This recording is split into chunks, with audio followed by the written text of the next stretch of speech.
Hello, everybody. Hi. I just realized, everyone, make noises real quick. Making noises. You're all good. You are audible to the internet. This is the perfect way to introduce a live stream. Hi, hello. I am DM Dan. This is Explorers of Elsewhere. Very specifically, this is Tales from Elsewhere, our episodic Daggerheart live stream actual play. Hi, welcome. If you're new around here, thank you for joining us. I hope you find the stay eventful and full of wonderment. How are the five of you doing? How are you all? Good. Oh, good. Good. Oh, good. Good. Are you all ready for a night of frolicking and fun? I mean, it's going to be arguably a pretty short episode because you went out, you rescued the people, and murdered some people. Rescued some people. Got some new shoes. Yeah. I mean, you've basically finished the adventure, haven't you? Nothing. What else could go wrong, really? Yeah, that's it. So yeah, it's just going to be a solid 2 hours of us celebrating your laurels. And you know what? I think you've deserved it, you know? It's been a long year, and sometimes you just need to celebrate your laurels, and nothing untoward is going to happen. So much so, I think we should just breeze straight into the title video, yeah? Yeah, let's go for it. Nice. All across the unknown world, rediscovery pushes ever onwards to find the lands and people lost. All thanks to our brave explorers. Hi, I'm Dan, and I'm playing Vanya, the Wolfkin Warrior. Hey, I'm Livy. I'm going to be playing Rayri, the Sprite Ranger. Hi, my name's Theo, and I'm playing Cal, the Sangvar Guardian. I'm Georgia, and I will be playing Alfric Stormhawk, a Dragon Scent Bard. Hi, I'm Nate, and I'm playing Azakar, a Majani Seraph. And my name is DM Dan, the GM in these adventures. The further we go, the more we learn of these magical tales from elsewhere.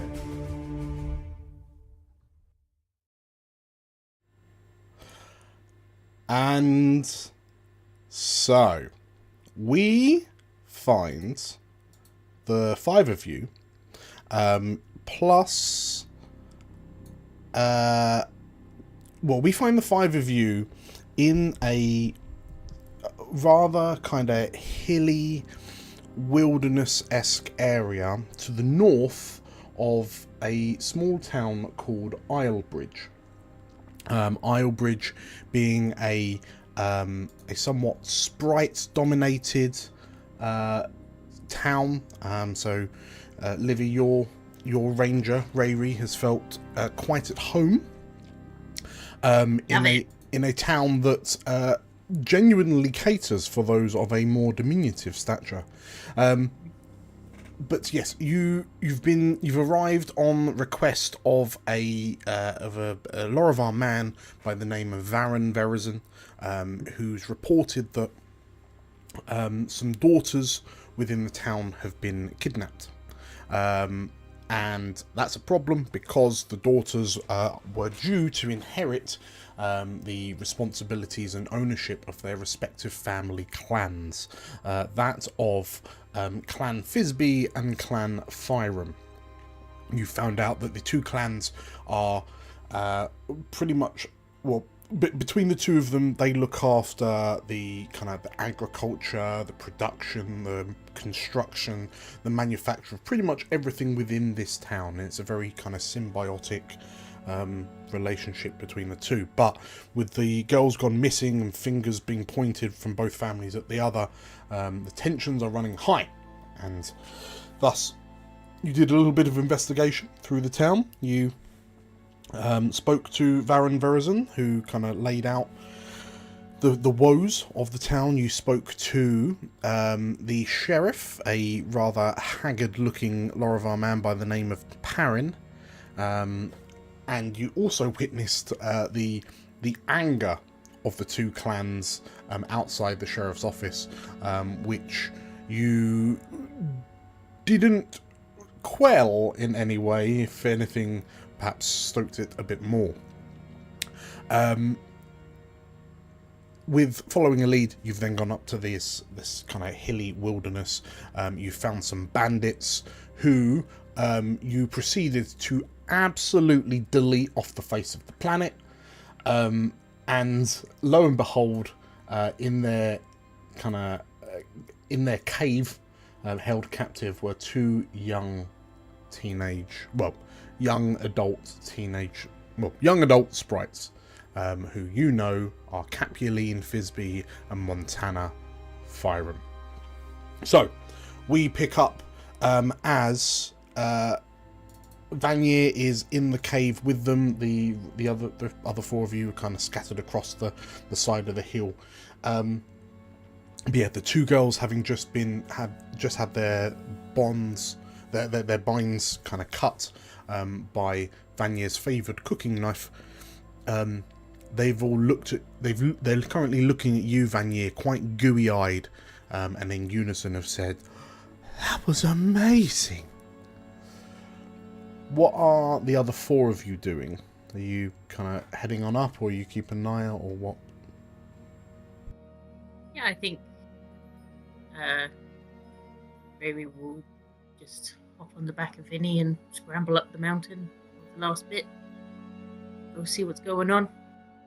Probably hoping there's some good loot. Unaware that there's anything up there yet. Okay. And what's Cal and Azakar doing? I'm looking out. I think Cal is very much still wary. There might still be people around, so he's kind of leading from, well, not leading from the back, but like coming up the back of everyone else, but still keeping an eye in case there's more than just these bandits to worry about at the present. Sure. Okay, so you're keeping a lookout. Azakar? Azakar's probably climbing up the mountain again. Okay. Find out what's going on at the top. And lastly, Alfric. You were kind of in the middle of the pack. Where are you heading to? I think he's probably scrambling in the same direction as Kai. I think they were both almost mullered by a rock. Yes. So Yes. I think he's not far behind. Sure. Okay. So of the four of you, who's kind of heading into the cave to join Vanier? Riri, by the sounds of it, and Azakar and Alfric. Yeah. Fine. So, in which case, yeah, switching back to you, Vanier. Yeah, these two sprites are kind of looking at you, and sort of like they, as you cut them free, they're kind of rubbing their wrists to. You can see that their wrists have been rubbed quite raw. It seems they've been in binding for quite like a fair amount of time without release. But you also in this moment immediately kind of pick up that they both kind of go to check their own wrists and then stop, and then like without saying anything they just kind of go to check each other's wrists to see if the other is okay. Capuline, so she's this Aquan sprite, so you know she's quite small even for a sprite, and probably just over 3 foot tall. She's got this kind of long straight navy hair that cascades over her right eye, and she looks to you and you must be one of the explorers, right? Yes, indeed we are. We were sent here by the mayor or something. They were worried where you two have gone, you see. So they sent us explorers to go and find you. Now your families, they're not very helpful. But good thing we went on our instincts, eh? The two girls nod. The other, who you understand to be Montana Fyram, she's an Oran sprite, so she's got like her skin is kind of lavender coloured. She's got this scruffy, kind of short grey hair, and you notice that there are patches of it. That like her hair's quite kind of flattened down, but there are just like these little tufts of hair which seem to stubbornly refuse to be matted down onto her head.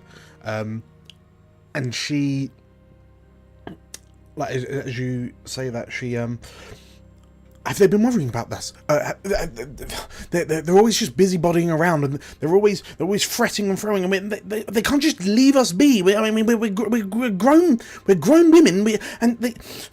And you both want time to have a relationship, yes? The two of them like look to you, and there's a moment of shock, and like their mouths hang open, and they both simultaneously blush. I can smell it. As on that bombshell, Azakar, Rayri, and Alfric, you arrive in the cave, and Capuline, the Aquan sprite, she kind of leans round and, are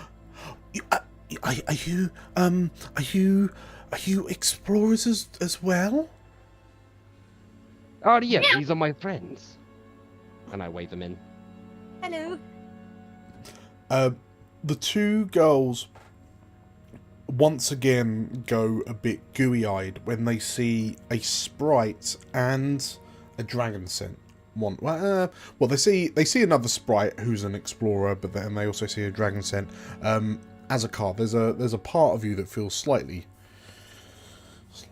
offended that they don't seem all that impressed by your arrival. But yeah, the two girls kind of dart around you, Vanier, to rush towards Rayri and Alfric, and they kind of walk up.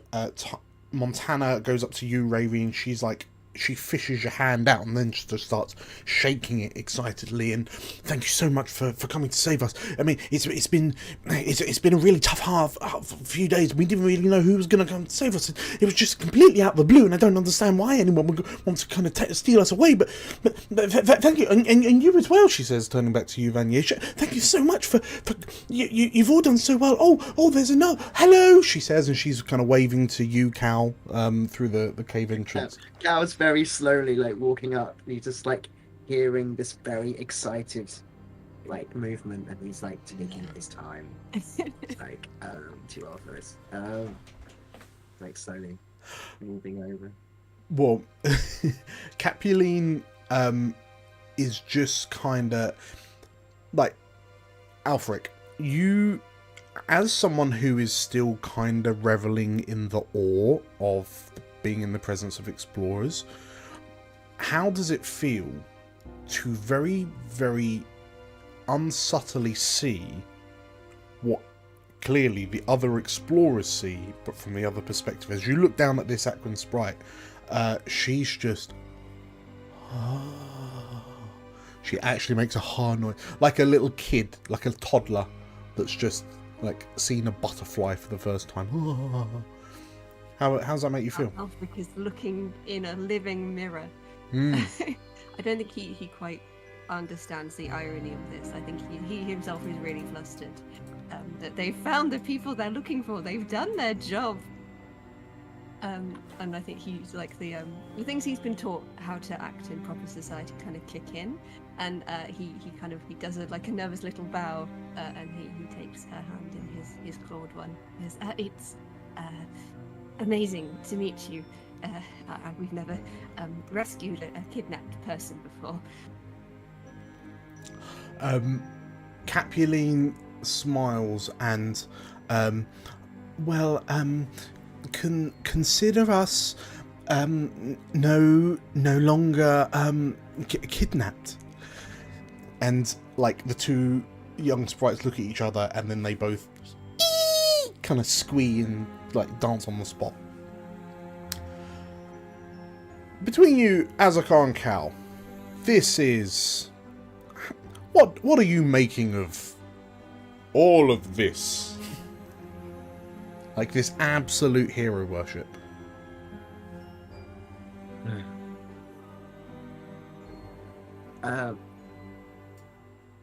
I think Cal finds it hard. I don't think he's very good at, even though he knows that he's good at his job. He has always found like compliments quite difficult, even as a younger man. I think like at the beginning it was like, oh yeah, sure, I'm very good at this. But after a while it was like, no, like generally I'm just doing my job. Like, can you calm down? Can you all just chill? But he also knows that you can't control other people's reactions to you.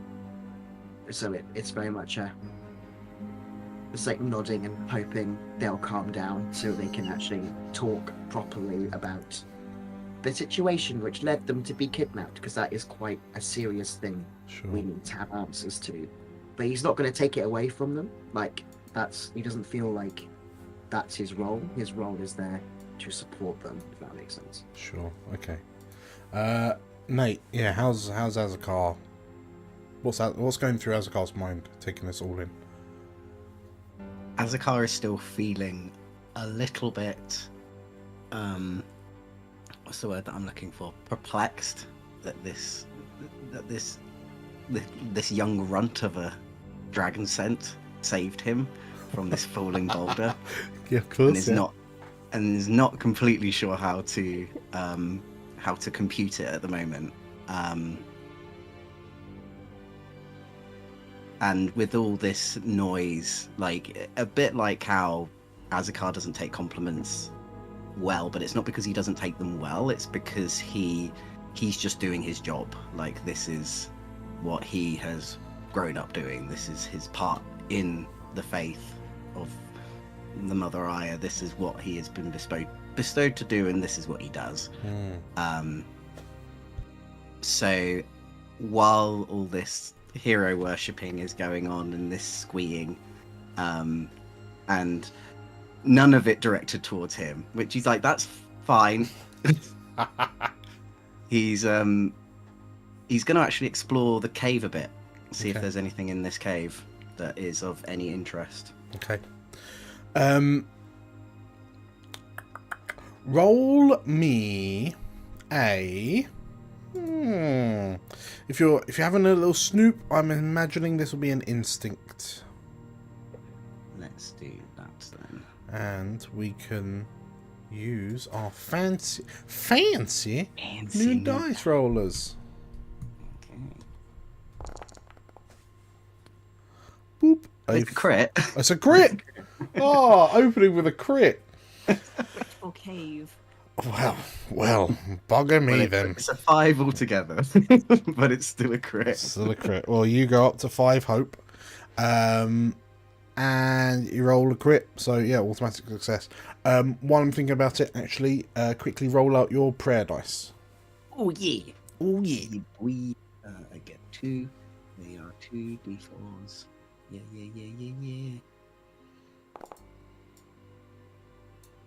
So we got a 2 and a 4. 2 and a 4. Nice. Nice. Cool. Okay, Azakar is tanked. Okay,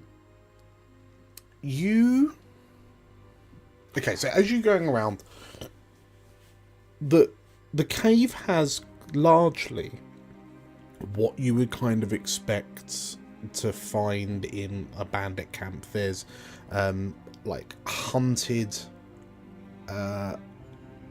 like small hunted animals that have been kind of trapped, like they're being prepped for food. You can see sleeping bags, traveling provisions.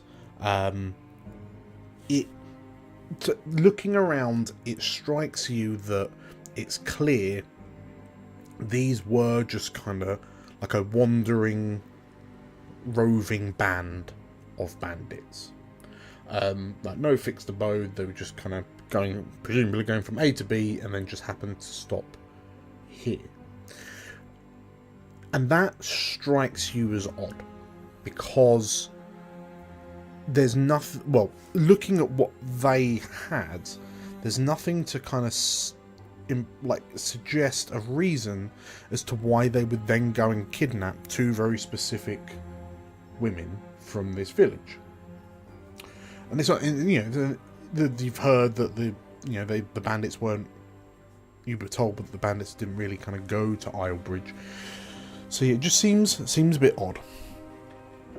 And then in what you assume to be the satchel of like the lead bandit, the one that was addressing you and kind of shouting down to you and then ate a crossbow bolt with a high velocity crossbow bolt, you find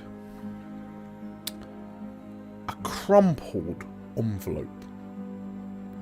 Inside the envelope are 2 sketches of the 2 sprite women, a map of the local area and the town, and a missive that says,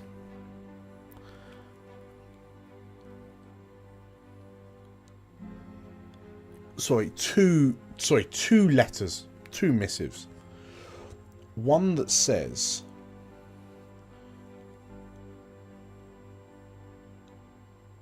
I'm paying you to make this quick.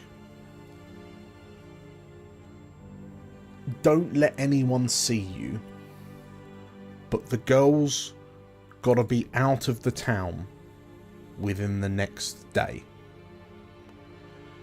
Signed, VV.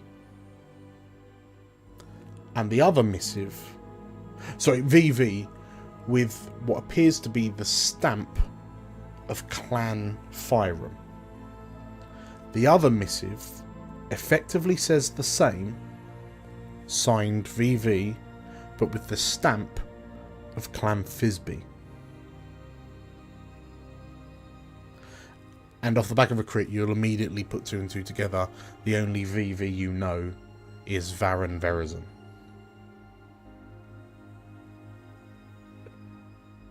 Wrong. Absolute wrong'un. But yeah, as you kind of show this to the others,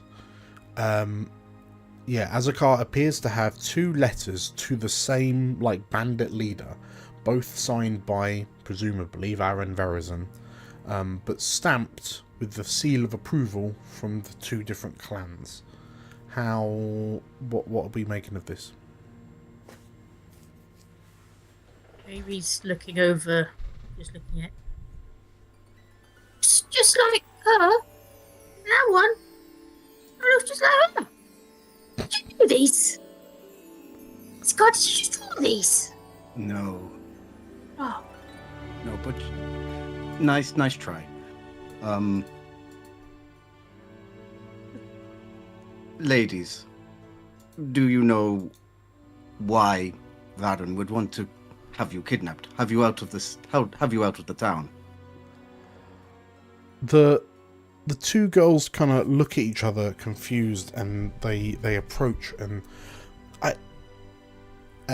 Capuline, the Aquan sprite, she kind of brushes the hair out of her eye, and I don't know. We've not really had much kind of contact with Mr. Verizon. He's only recently come to only been in the town for a short while. He set up shop only like a month or 2 ago. I think but shouldn't. Why does that have the seal of Montana's father? She says, pointing at the letter. And then Montana looks at the other one and how come that one's got the seal of your family? More interesting is, so Varen was the guy who asked us to come, wasn't it? Yeah. Mm-hmm. Why would he ask us to come then? Why would he be the one who said that you had been kidnapped? But he was the one who made the kidnapping. Could be somebody else with the letters VV in town. The 2 girls look at each other, and No, I don't think there is anyone else with a VV. I mean, that would be a very particular name, and Varan Verizon is the only one that we can think of that's got a VV in their name. Is there anyone who has anything against Varan? The two girls kind of scrunch their noses, and something you all pick up on is that the way they seem quite... The facial expressions aren't implying that they're sort of like bored of like this, but it's more like they just don't... They're not really kind of interested in inverted commas, the politics of it.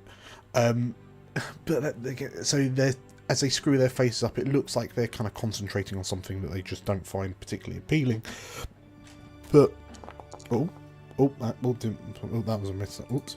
Ignore that. Does anyone have? Does anyone have beef with Varan? Yes. They kind of shake their heads, and I mean, not really. He's only really been in the town for a very short time. He's been trying to get cozy with my father and Capulline's mother, but I mean, he's referred to himself as an entrepreneurial businessman. But no, I mean, he's been rather good. He's been going around. He's been kind of rubbing shoulders with everyone. He's been laughing, and I mean, he's did up the tavern that was on the bridge. No one really wanted to sort that out because it was, normal people sized. But then Varan came along and he made it good. He opened up as a horse's head. I mean, he's been quite good in the town. He's it seems like he's trying to do as much as he can to get his fingers as many pies as he can. I don't like that. I don't. Cal doesn't say that, but there's he kind of frowns. You all hear the sound of a moustache bristling. Yeah, it's very much like that. It's just like like it's very much like a If he's trying to create influence in the town, it's possible the reason why he's getting rid of you is to cause more chaos between the families. Remind me what your families create together, essentially. Yes. So the Firams, they tend to look after the farms and the cutting down the trees for lumber and the fishing and so on. And then my family, the Fisbees, we take what the Firams generate and we turn it into new houses or clothing or and then we then give that back to the Firams, so it just kind of goes back and forwards, It just feels like someone arriving within a few months, rubbing shoulders with everyone, as you say, creating friendships in high places, and then arranging a kidnapping of two of the most influential people in town. But doesn't strike me as interesting. Do we not think that our parents did it because they've got the stamps in there? You can see the stamps. I can see the stamps, but there may be a reason as to why they did it. I feel like there's a lot more to this than the letters. I feel like there's something who didn't like what Varan was doing and was possibly trying to cause friction between your families so they could pin it on him. Or maybe he put it all together and then wanted to look like the good guy when he hired us to come save you. Because why didn't he kill you? No disrespect, but he just put you in a cave, didn't they? They could have just killed you. Who's got the highest instinct? I think it's Vanya. I got a +2. I have a 0. +1. Instinct, I've got a +2. I've got +1. Actually, I think maybe it's highest knowledge, which I think is Alfric. Yes. Not me. Okay, so yeah, off the bat, knowledge being the domain of like comprehension. Alfric, there's a part of you that, hearing what Ray's just said, it does seem like a rather odd, a somewhat convoluted plan to like, as you know, to have these two daughters kidnapped, taken away out of the reach of the families, but the whole encounter with the bandits, like, for two individuals as high profile as these two, it was surprisingly easy to get them back. Yeah, so paired with what Azakar was saying, this all just seems a bit too similar to the heroic stories that you grew up reading. Like, this is a bit too perfect. I think sort of at the back of the group, I think Alfric's been kind of fangirling over the two fangirls and the fact that they are in love and he loves love so much. I think he kind of puts his hand up at the back of the group. He says, I rather think he wants to be a hero. The two sprites kind of chime in, but no, you five are the heroes. You five are amazing. You've kind of ventured out into the wilderness, into the wilds, into the unknown. You've defeated baddies. You've rescued poor innocent individuals. This is amazing. What you do is amazing, they say. And Vanya, like, you notice that Capulina's kind of like looking at you, looking at the glow, the slight glow on the back of your gauntlet. Yeah, there's probably a good point to make note now that what people thought was the rustling of Cal's mustache has actually been, for the past 5 or 10 minutes this conversation's been going, sizzling of meat on the campfire, as Vanya has been preparing already buttered slices of rolls and squished sort of fatty meats, fatty beef meats. I thought you were going to say the meat he'd taken from the bandits. Bandits, well, yeah. That's just look at this in time. He's essentially making like burger baps right now. Like, I'm really like hoping you've not looked at these absolutely obliterated bandits and gone, "That's good meat going to waste." Proper like dungeon machine. Bandit burger. Cannibalism.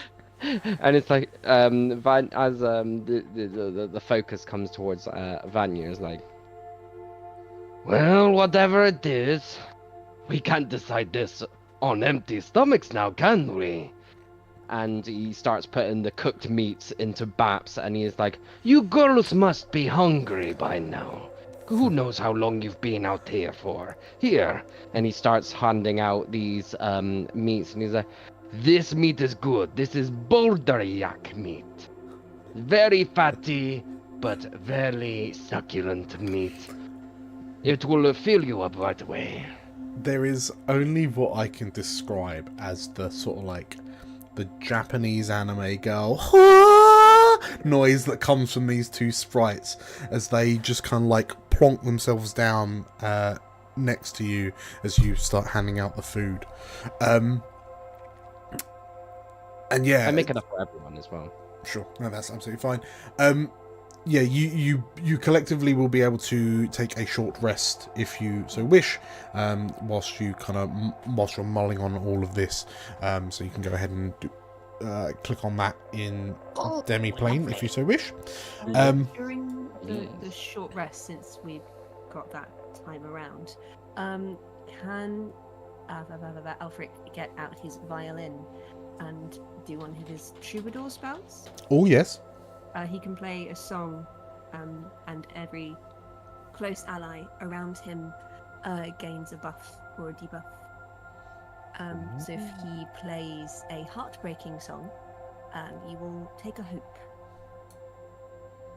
Can it play as a heartbreaking song? Do we all get a hope? Do we? Yeah, you'll get a hope from that. All get a hope. Okay. Where's that short rest button? If you go to downtime, Downtime. That was it. So 2. So Alfred goes up to 2. Azakar caps out at 6. Cal goes up to 3. I don't get hope. That makes me sad. Ray recaps out at 6, and Vanier goes up to 5. I think so. I'm on 5 currently. Okay, 5. Beautiful. Okay, yeah. In which case, as Alfred, as you kind of play this song, how, like, Rayri, you're like seeing these two girls just kind of absorb this kind of experience, you know, being out in the wilds, eating, harvested kind of meats cooked on a portable cooking setup.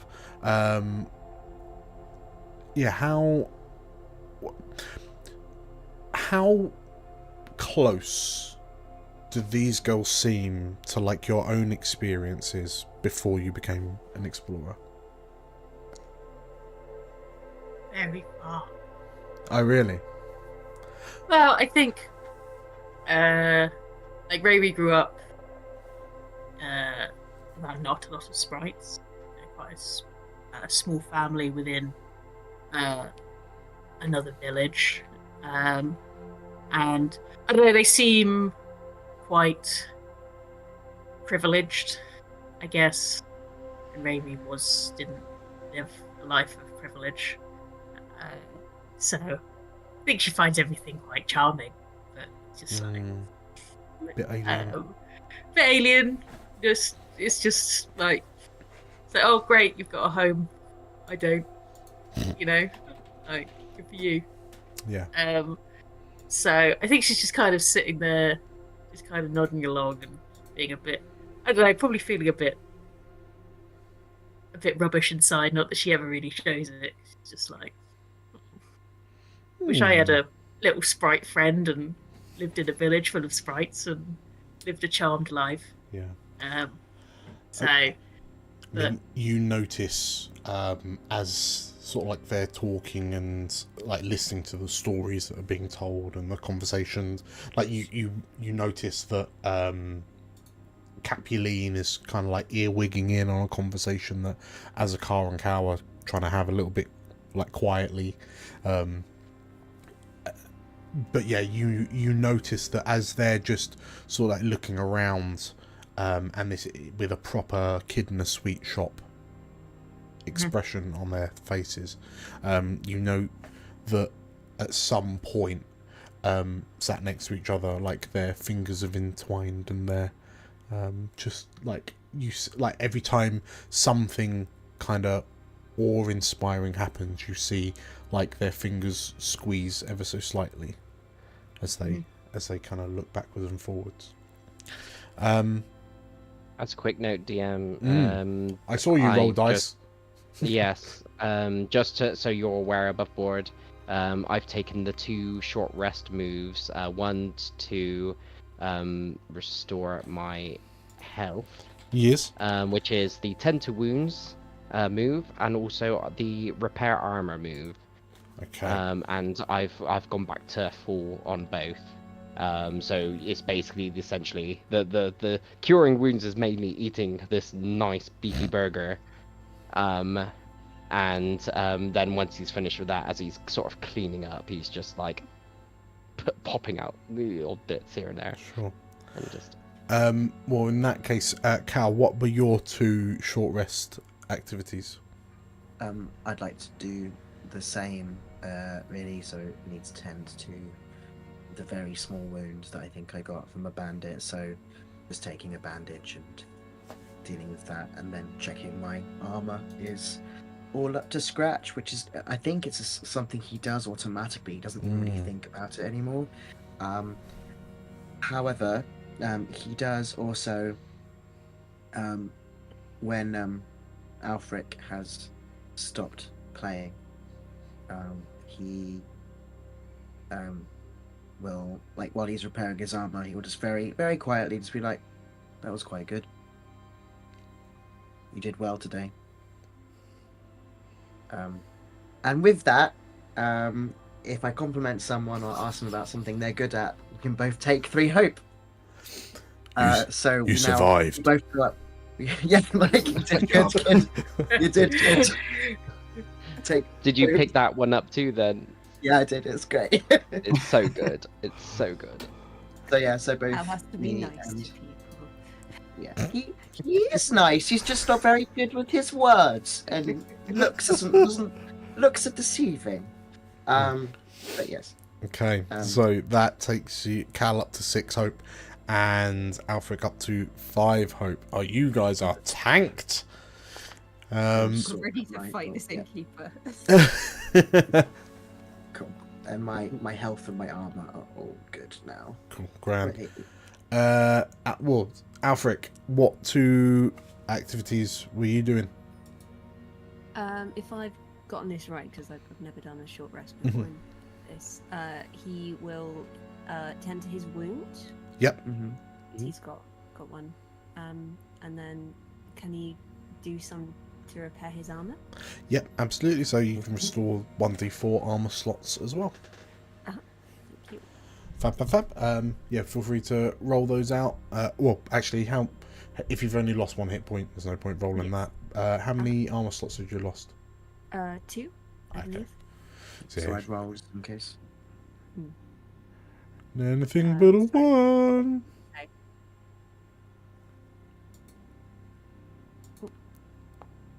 Hey. Oh, well done. Okay. There is a moment where you see Alfric poke a finger through a hole in the coat. Just, woo! Ray, what were your 2 short rests? Well, only thing I have is stress, so I'd like to clear my stress, please. Okay. I've already maxed out my hope, so. Yes. Yes. Okay, so how much stress have you got? Just 1. Fine. Just 1 stress. So that'll clear you off. And Azakar? Azakar's going to move away from the hubbub. Mm-hmm.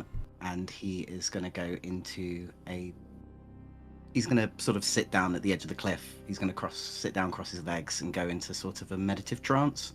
Yep. Which he's going to use to clear 2 stress. Yes. Hopefully clear 2 stress. Let's see. 2 stress. Thank you very much. And he's also then going to use that time. Actually, it's 2, so he doesn't really need to do that. I was going to go into a trance, which means I got an extra downtime, but I don't think he needs an extra downtime, really. Actually, let's do that. So, well, first off, he's going to also use that time to sort of use whatever sort of magical divinity that he obviously sort of builds up inside himself to also heal himself some HP. Mm-hmm. With the trance, so the celestial trance, during your rest, you can drop into a trance and make an extra downtime move. Because his armor is basically his body, he doesn't really wear armor. I'm hoping that this trance is putting him more into sort of like a focused stance to be able to repair what he needs to be able to protect himself. Sure. And then I'll reduce one of my armor slots. Okay, very good. During that time, yes, I would like to spend 3 hope and cast divination while I'm in this trance. Okay. And in divination, what honkery awaits me? I can reach out to forces of the beyond and ask one question about an event, person, place, or situation in the near future. Your vision of the world will momentarily twist and shape around you to show the answer, though it may be cryptic, obscure, or partial. You just see in the ground, in the dirt in front of you, plot. Yeah. Okay. He fucking did it. Okay. So how? So sorry. Run by me what you might see. So I ask one question about an Yeah. event, person, place, or situation in the near future. Uh-huh. Your vision of the world will be momentarily twist and shape around you to show the answer, though it may be cryptic, obscured, or partial. Sure. Okay. And I'm assuming, like, it rolls off a hope or fear roll. It doesn't. I just spend 3 hope. Oh, okay, fine. In which case, what question are you asking? Thinking about everyone's thought patterns, that I think everyone's pretty set on it being Byron. You know? I think they kidnapped. Controversial. I think they kidnapped themselves. To be honest, Look at those two evil masterminds. they just want to be rescued. Look at them; they're all going all gooey about being rescued. Who else would have copies of their seals? Who would write 2 different letters with each other and then seal it and then kidnap themselves? I think they're being blackmailed. I think the clans are being blackmailed. Something like that by Varen. I still think the guy wants to be seen as. Or it could be Vivi wants to be a hero. Yeah. Like, Yeah. look, I I saved the think day. he wants to be the one who hired us. He's the one who had the instinct that something was wrong.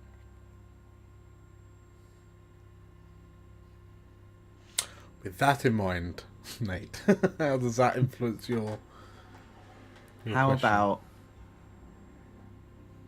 I would like to gain a sense of people's, like, the response to the situation when we return the girls back to the town.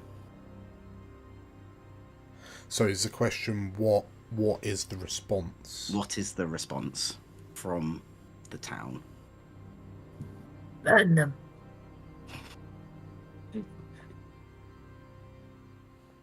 So effectively you're seeing into the future. Mm.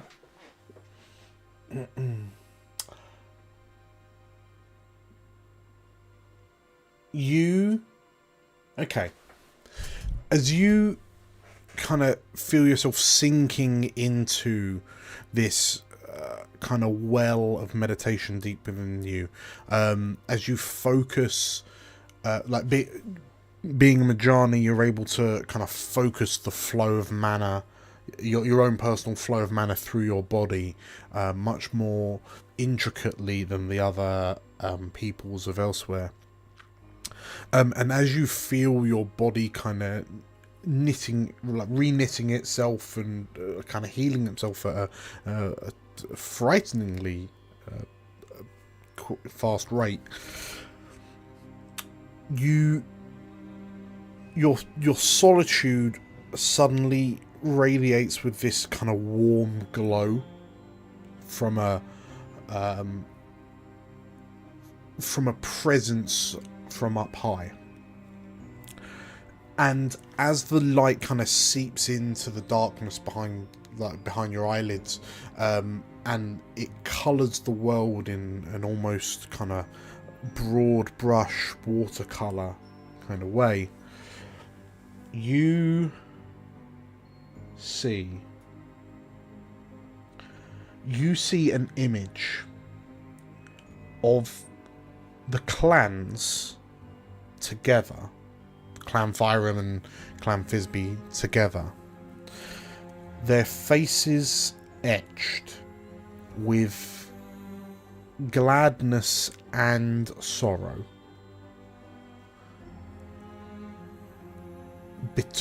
In amongst the horde of sprites stands a very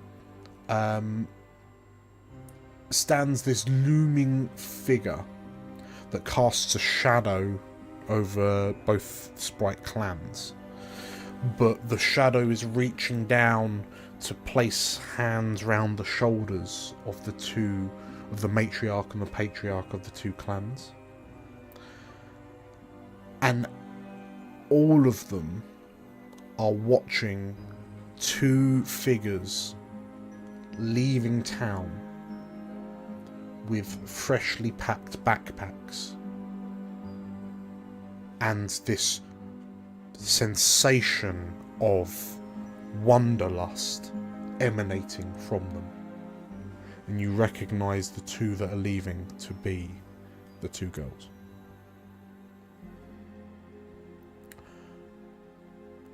In this, and you kind of, your vision zooms in, and clutched in the hands of one of the two girls is a declaration of intent to join the explorers.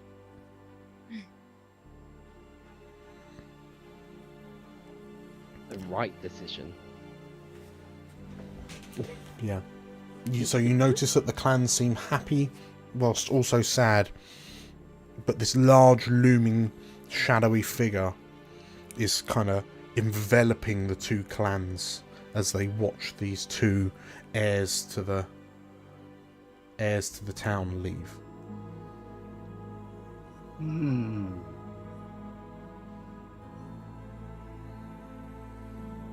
And then as you see the logo of the Explorers Society on this missive, you come back to.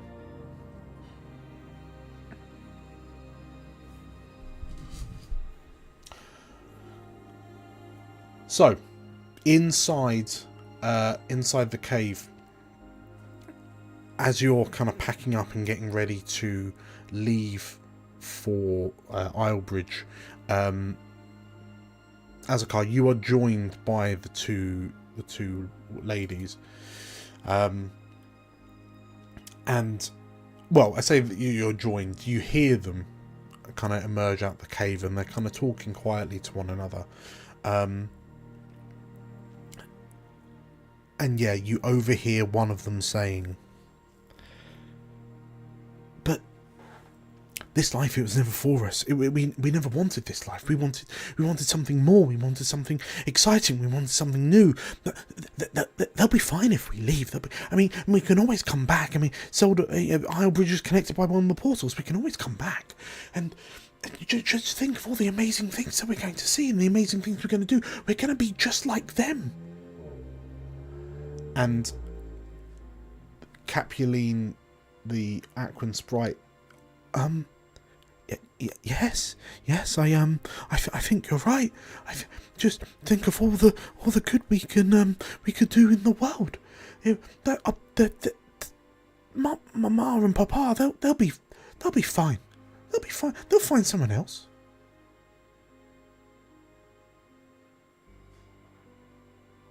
While they're having this little conversation, I'm gonna slowly get up and head back to the rest of the group. Okay. Not gonna insight in any way. Just No. a little. I'm gonna. I think it needs it. I think we've got the idea. Yeah, Azakar's gonna pretend he hasn't heard them. Okay. Just sort of go back to the group. I think as the two have left and as Azakar is coming back in again, I think Rayri's just gonna be like in whispers to everyone else. How did they know that we were adventurers coming to save them? How did they know that we were already coming? I think someone told them. I think someone. Like themselves? Well, that's something that we've got to find out. Don't you think it's a Or bit we find fishy? out from them. Do you I think someone. Rayri. Me? Yes. You didn't know I No, it didn't do wasn't it. you. No, Rayri. No. Four. We could just ask them. Look at your shoes, Rayri. Look at your shoes again. There we go. Okay. I feel like these girls are very keen on joining the explorers. Oh. I think that's without a doubt. But without these two girls, no one takes on their clans. Who then takes on their family's future, their generational future? Who takes that on? Would it be the person who would most benefit from taking over these two families that would put these ideas in their heads? I suppose that's... Yes. But what if they don't want the job? They don't That want to is- be heads of the houses. Wants to be stuck on a job you don't like. I mean, yes, what if they rather quite fancy being adventurous, have you noticed? Either Wonderful way, occupation. both of you, either way, Dads are talking, Hey. shush. either way, they were still technically kidnapped. So either they were properly kidnapped, and therefore we still need to deal with that. That's still technically a crime. If someone has actually done that. Or they've planned it themselves. They don't seem to be the type to have planned this themselves. I think it's Varen putting ideas in their head, making the clan see that this is a good idea, perhaps. Kidnapping is very extreme. Mm. How do we It's know very this person? extreme. How do we know this person doesn't have malicious intent? Exactly. For taking Vanya's advantage just- of the girls going away. Vanya's just cleaning off his cooking knife as he's just finished cleaning the vicinity around, and overhearing this conversation. He's like, I'm just going to put it out there. We were sent here on a task to rescue these girls. Currently, we will have completed that mission. As far as we know at the moment, we have no other purpose. We haven't been commissioned in any way to do anything else, apart from the thief return. I think it might be too soon to start jumping to things until, we at least get them to town and complete what we've been sent here to do. Hmm? What do you think, Asuka? I will quickly step in just to clarify for Azakar.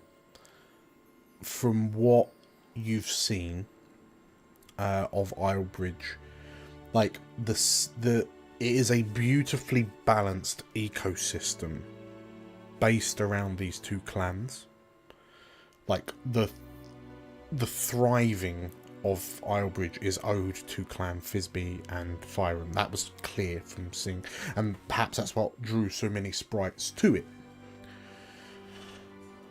But yeah, without the, if the mantle of leadership was to be passed to Capuline and Montana, but they don't want it, what would potentially happen to Islebridge? And yes, you were sent here to rescue them, and now they've seen firsthand just how amazing you are, and you can't help but shake the feeling that if they are going to make a decision to leave Islebridge behind to become explorers, it's because they've seen your actions firsthand.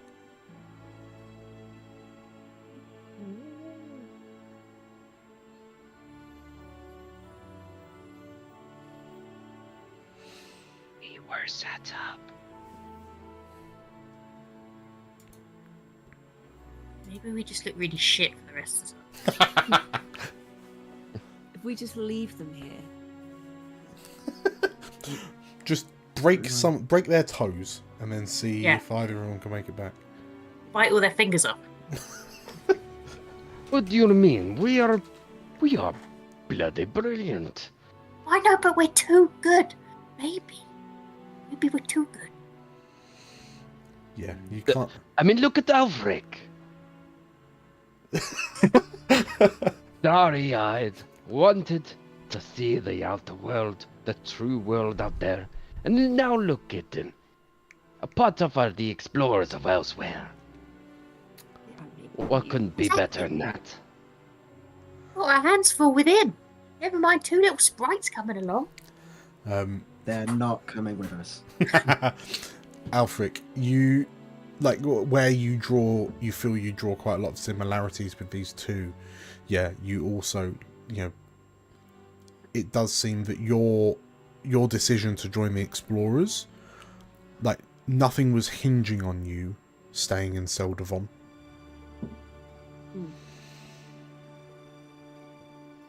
Absolutely did not slightly run away from home. Absolutely not. Didn't happen. Oh no. I think Alfric is of the mind that if your heart is set on the Adventurers Guild, you should join the Adventurers Guild, but then he is a very sheltered little man who's never had any real responsibility in that area. So he does think they should be allowed to do what they wish, but he also hasn't had the same vision as a car. So, well, in the interest of time, where are you lot? Like as you begin packing up and making your way back to Islebridge, what's the plan once you get back? Like, what's the plan for these two girls? What's the plan for the clans? The plan for Verizon? I feel like we should confront Vivi. I feel like we need to work out what's going on. Are we? So this is the thing. Have we been told about this divine vision that Azakar has had? Because if not, in the moment, Vanya's just thinking, get the girls back, job's done. Job's a good one. Unless something else crops up. Would Vanya believe if Azakar told him that he'd had this divine vision? I mean, not. He might have a bit of trouble, but he knows there is otherworldly beings out there. I mean, he's had his own confrontation with the primal deity. I mean, if nothing else, everyone literally saw.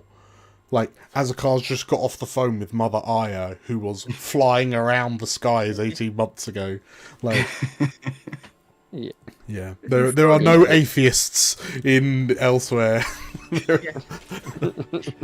literally saw that shit. Literally saw them. Yeah. Okay.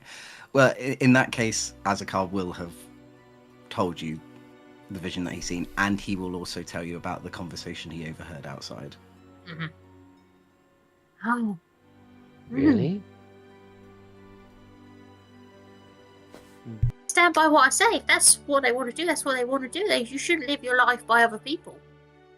And if some grubby barman takes over the town, then that's their problem. That's happening. Yeah. But maybe we should try and, sort out the we should at least clear the clan's disagreement with each other, because they thought that it's each other's fault that the girls are missing. It's not. So we should at least encourage the girls at this junction to go home and explain we were kidnapped, but we're now leaving, if that's what they want to do. So then they leave free of what responsibilities they have respectfully with their families. It's not an easy thing to do, but if that's what they want to do, that is what they should do. And that means we can also find out what the hell this Baron guy was trying to accomplish by this, admittedly, very, very convoluted plot. Yes. I have a very strange idea. and I wonder if people would like to entertain me with this idea. Okay, go for it. Can we go to Varen Yeah. and pretend the girls are dead? And see his reaction? Because he just wanted them to see what explorers were like. He just wanted them to see explorers, and obviously, if that's where we're thinking of going. But what happens if he then found out his actions actually got them killed? Yeah, but what if he was in on the plan with the girls? Do you want to? But then we can still say they're dead.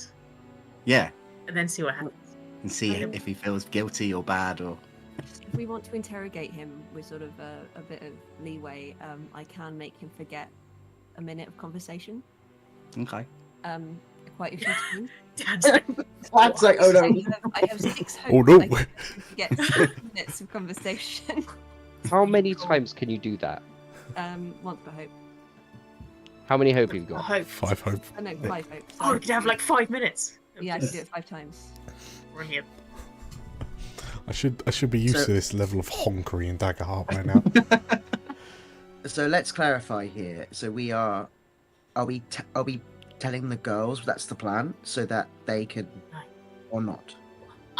We tell the 'Cause, girls to get packed, ready to join the Adventurers Guild. I feel like we should tell them. And we're gonna tell their parents that they're leaving, and then we go off and tell their parents. And then we go and see Vivi. We just gotta keep the girls out of the way for a second. Yeah. So I feel like we need to tell the girls to go somewhere quiet. We kidnap the girls. We kidnap the girls. Okay. There's a cave. We keep them in this cave. Yeah. Kind of back up again, back in the cave, and then we come back and get them later. I think we should let them know that they've been manipulated. Okay, maybe as we walk back, have a little chat with them and see if, like, I forgot his name, Vivi, was like, oh, wouldn't the Adventurous Guild be a great idea? Blah, blah, blah, blah, blah. And then they're like, oh yeah, he was always talking to us about that. And then we'll go like, oh, well, he was a bit of a snake. And then Explain the plan, which is to tell him. I think that's above board. Cal is just like, because that's just what he does. But I am like, I'm in this for the chaos. Let's see where it goes. My brain's being melted by the 4D chess that I have instigated with this. So hang on, you're gonna what? We're going to go back to town. While we're going back to town, we're going to talk to the girls. If the girls say Vivi was manipulating them or talking to them about joining the Adventurers Guild, then we can go, okay, well, he was manipulating you and he wants to split the families. Okay. We tell them that. Then we go and see Vivi with them. In which case, we'll pause there. In media res, as you're walking back and you ask Capulina Montana, but how are you phrasing it to them? Are you just saying, were you in cahoots with, or were you doing it a bit more like subtly? Just talking about the explorers and saying, like, has anyone like spoken to you about the explorers? Did anyone say like how cool they are? Something like that. As a car coming in, just like hello, like Steve Buscemi. Hello, children. I would suggest that maybe Azakar is the one that not Azakar. Alfric says, because Alfric is like their fangirl level, so he could be like, when did you first hear about the explorers? That feels like a good way of getting them to open up because they'll see a like-minded fanboy. Are you happy to do that, Alfric? Yeah, Alfric does have good presence if he needs to. That's fine. Like, as you kind of chat it over with the two girls, like what question are you kind of like leading with? What's your point of entry? Alfric very like unsubtly like sidling up to them. He's like, I'm so good. I'm undercover. I'm part of the gang. It's like, so, what have you heard about the Adventurers Guild? I mean, I'm quite new myself. This is my first proper the two girls, like they're walking hand in hand, sort of like along in an almost skipping kind of way, but they kind of look up to you. Capuline looks to you and says, well, I mean, you know, just the sort of the things that you hear that explorers are getting up to. I mean, an expedition caravan rolled in a while back, and that's the first time that we heard of it ever since the end of the war. But they decided not. They carried on. I suspect that they were going to set up a town somewhere else. But when they came back a while later to set up the portals to Avonmore, we just started to see all of these kind of strange, these strangers, these really exciting strangers, and yeah, some of the things that they said that they were up to just sounds really exciting, you know. But yeah, we never thought that we would get to spend as much time with explorers like you. It's really quite, in a way, it's kind of fortunate that we got kidnapped, I guess, because then we got to see you in action and everything. Yes, and that's also quite thrilling. Did anyone mention anything about that prior to your unfortunate kidnapping? The two girls look at each other and look at you with a confused look. And Montana says, "No. Why? Who do you think? What do you mean?" And you acknowledge that there is genuine confusion on their faces. I think Alfred kind of looks slightly like at the rest of the group, and do I tell them? And then he's looking back. We suspect maybe that possibly this might all be a quite elaborate ploy to get you to leave town. The two girls stop, and there's still this look of confusion on their face. I'm sorry, I'm a bit confused. A ploy? What do you mean? No, we were just unlucky enough to get kidnapped, and very lucky enough to be rescued by 5 explorers as proficient as you lot. No, I mean, and Montana looks a bit bashful.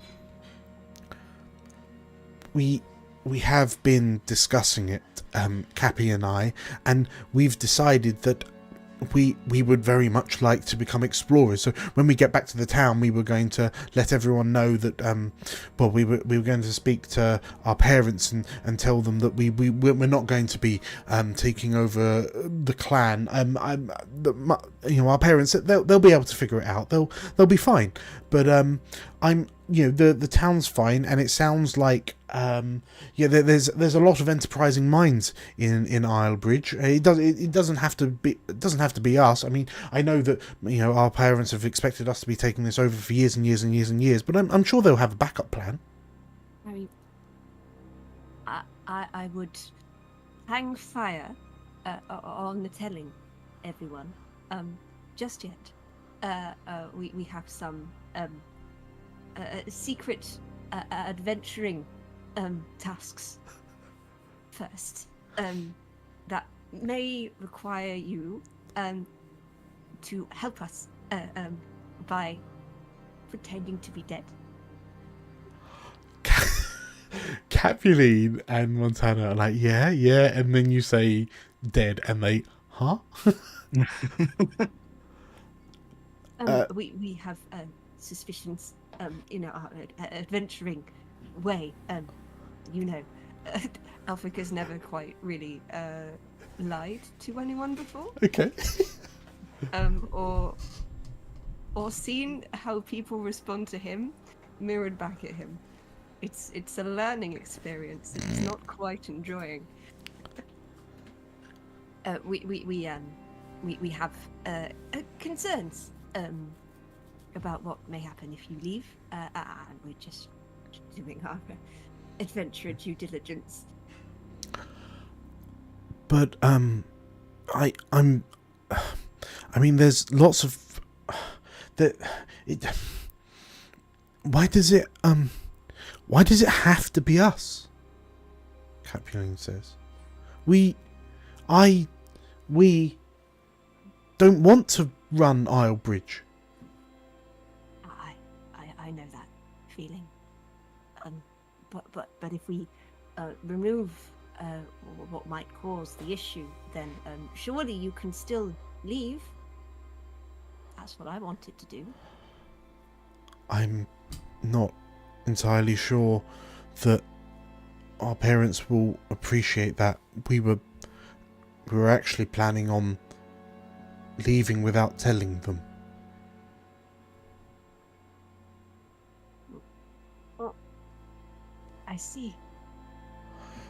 We've been told at length that the future of Islebridge lies firmly in our laps, but we never asked for it. We want to do amazing things like you. We want to see the world. We want to be together out there.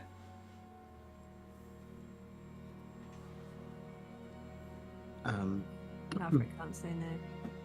Cal. So obviously, I feel like they're all walking together, and we're trying to give Alfric space, but eventually Cal cannot. Cal has been listening very quietly. Comes in with the Batman backhand. No. I think I think there'll be a moment where I think they probably stopped as this conversation grows more serious, and Cal turns the little trio and to the girls, and he looks like he really struggles for a second, and then very kind of calmly explains, I also left my home. My family wanted me to do something I wasn't comfortable with doing, and I left to become a bodyguard somewhere else, become a knight somewhere else, because that was the right thing to do for me to do. And you should do that too. But you should do it in the right way. Running away will only cause your families pain. And you didn't see what they were like when they thought you'd run off without saying goodbye. There was a lot of chaos in town. There was a lot of pointing fingers at people who were not involved. All we want to do is settle the record. If we settle the record, they will be relieved that you are okay, and then you can go. And we will obviously stand by you and help you with that decision. We want you to do this in the right way. For yourselves, for the two of you. All we ask is that you help us figure out if there is malicious intent from the person who sent us here to, cause harm to your clans. That's all we're asking. And then you can go. Who is it that you think set all this up? Well, we have suspicion that Varen is involved because he is the only person who claimed you were kidnapped, and he's the only reason why you were able to see us in action as explorers. Did you perhaps talk about your plans in his tavern? Did he overhear? Could he have potentially overheard your dreams of meeting strangers and adventurers. We only ask because we're just concerned at what his intentions are with your family's business. The two girls kind of shake their heads, and I mean, I guess, you know, I guess some of our friends knew that we'd always wanted to kind of explore the world, but we never felt that we'd be able to because we had to take over our family clans. But we'd never kind of spoken about it to Varen, or, you know, spoken about it in his presence. So she shakes her head. But I suppose, you know, Varen's a businessman, isn't he? Varen's a very accomplished businessman. I'm sure that if we're gone, I'm sure, you know, our parents would be more than happy for him to take over our responsibilities. Varen could run the town. Varen could take over that. I'm sure that would be fine. I mean, he seems like a very well-meaning gent. He's really friendly with everyone, and I'm sure he's more than capable of looking after everything in our stead. And Capuline grimaces. I don't think our parents will appreciate the power going to someone else, Monty.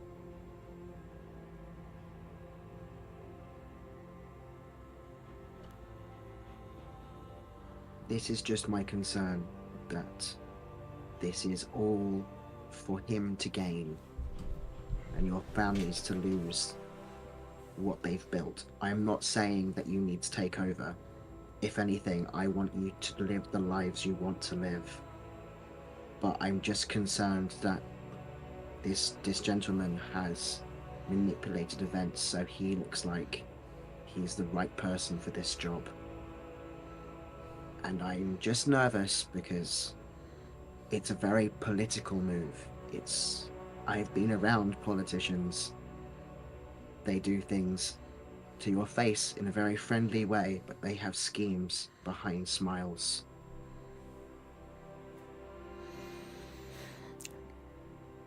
The two girls kind of nod.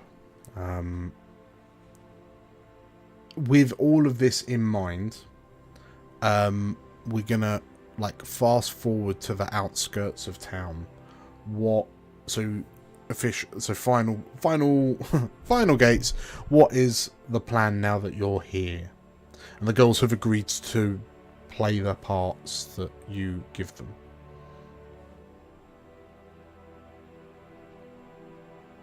We going to the horse's head? I mean, yeah, we're going to the horse. Do we take them with us, or are we keeping them secret for now? So we I suppose if we take them with us, but they're in hiding, maybe, so we don't let him see them.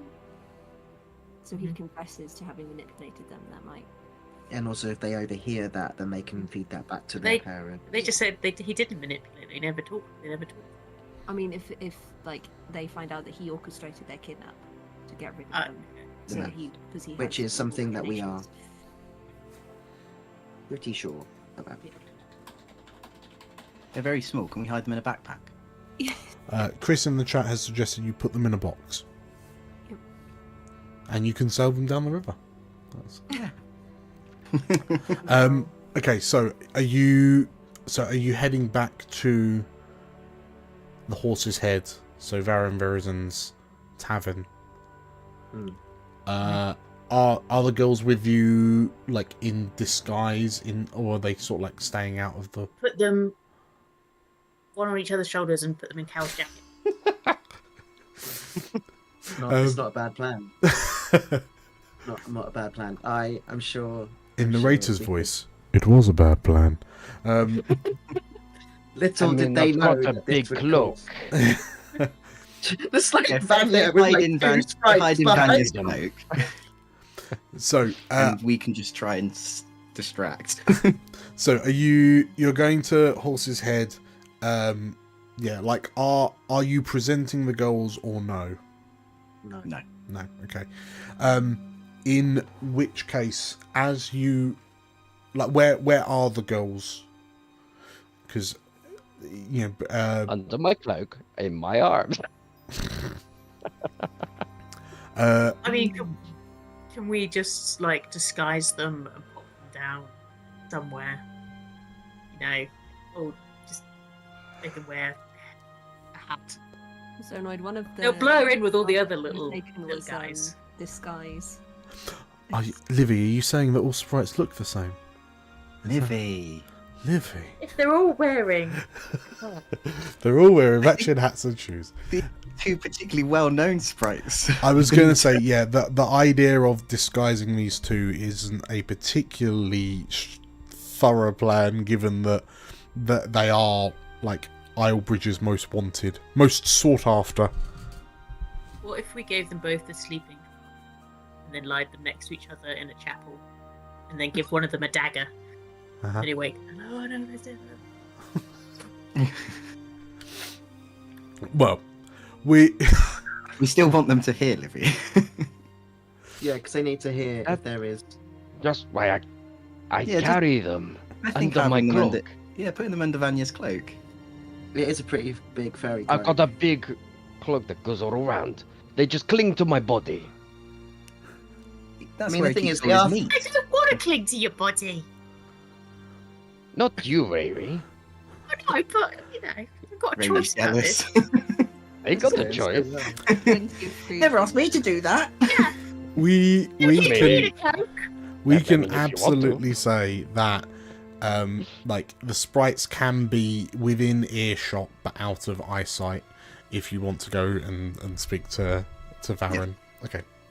But yeah, no need for, I mean, as subtle as it is to carry two toddler-like individuals under your armpits without rousing suspicion, yeah, no, they can definitely, they'll be able to earwig from like outside Just of my checking. window. Above board, every character is aware that we are pretending the girls are dead. We are lying and saying the girls are dead. Alfred, they're dead. They were already dead. Maybe we should say that they're not. Obviously, we've brought them back, but they're not with us in the horse's head.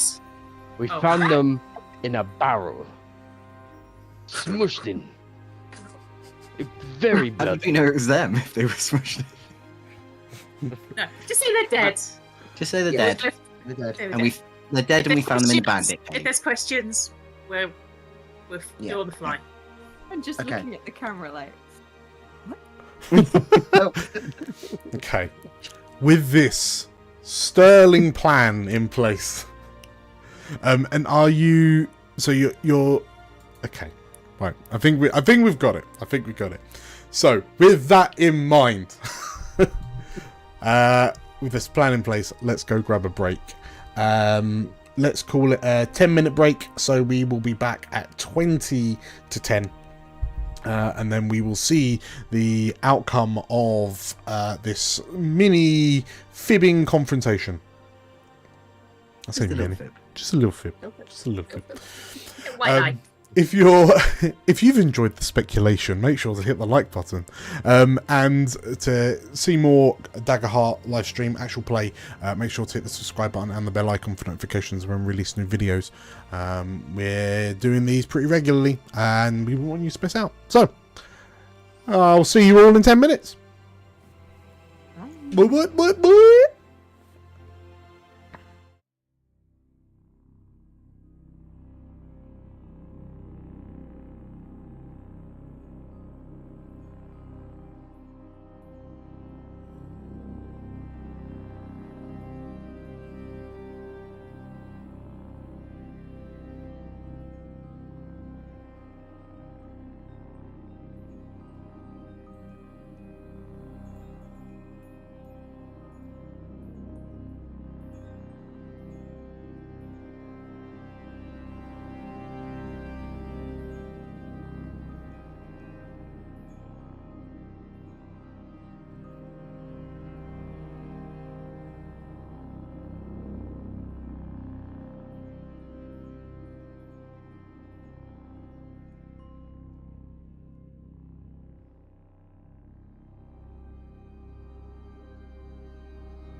That was odd. Hello. Hi. Welcome, everyone, to Explorers of Elsewhere's Tales from Elsewhere. Hi, I'm DM Dan. And these are some diligence folk. came a bit stuck there, didn't I? Tried not to swear in the first 5 minutes. Yes. We pick up with our adventurers, with our explorers, having recently returned to the town of Islebridge with the 2 kidnapped daughters in tow. Daughters that were due to inherit the family responsibilities of basically running this small, quaint little town. There is a mystery that our explorers here have been unpicking, revolving around the kidnap of these young ladies. And now that you're back, you are about to enact a plan to see if you can unpick the final few threads and watch this whole sweater fall apart. Sound about right? Sounds about right. Beautiful, beautiful. Well, if you're watching this for the first time, hello. Sorry, if you're watching this live, hello. Thank you for joining us. If you're not watching this live, then tell you what, treat yourself by clicking the like button and hitting the subscribe button as well, because there's going to be loads of stuff like this. With that in mind, who wants to jump into the title screen and then crack on with this final part of the tale? Let's go. All across the unknown world, rediscovery pushes ever onwards to find the lands and people lost. All thanks to our brave explorers. Hi, I'm Dan, and I'm playing Vanya, the Wolfkin Warrior. Hey, I'm Livy. I'm going to be playing Rayri, the Sprite Ranger. Hi, my name's Theo and I'm playing Cal, a Sangvar Guardian. I'm Georgia, and I will be playing Alfric Stormhawk, a Dragon Scent Bard. Hi, I'm Nate, and I'm playing Azakar, a Majani Seraph. And my name is DM Dan, the GM in these adventures. The further we go, the more we learn of these magical tales from elsewhere.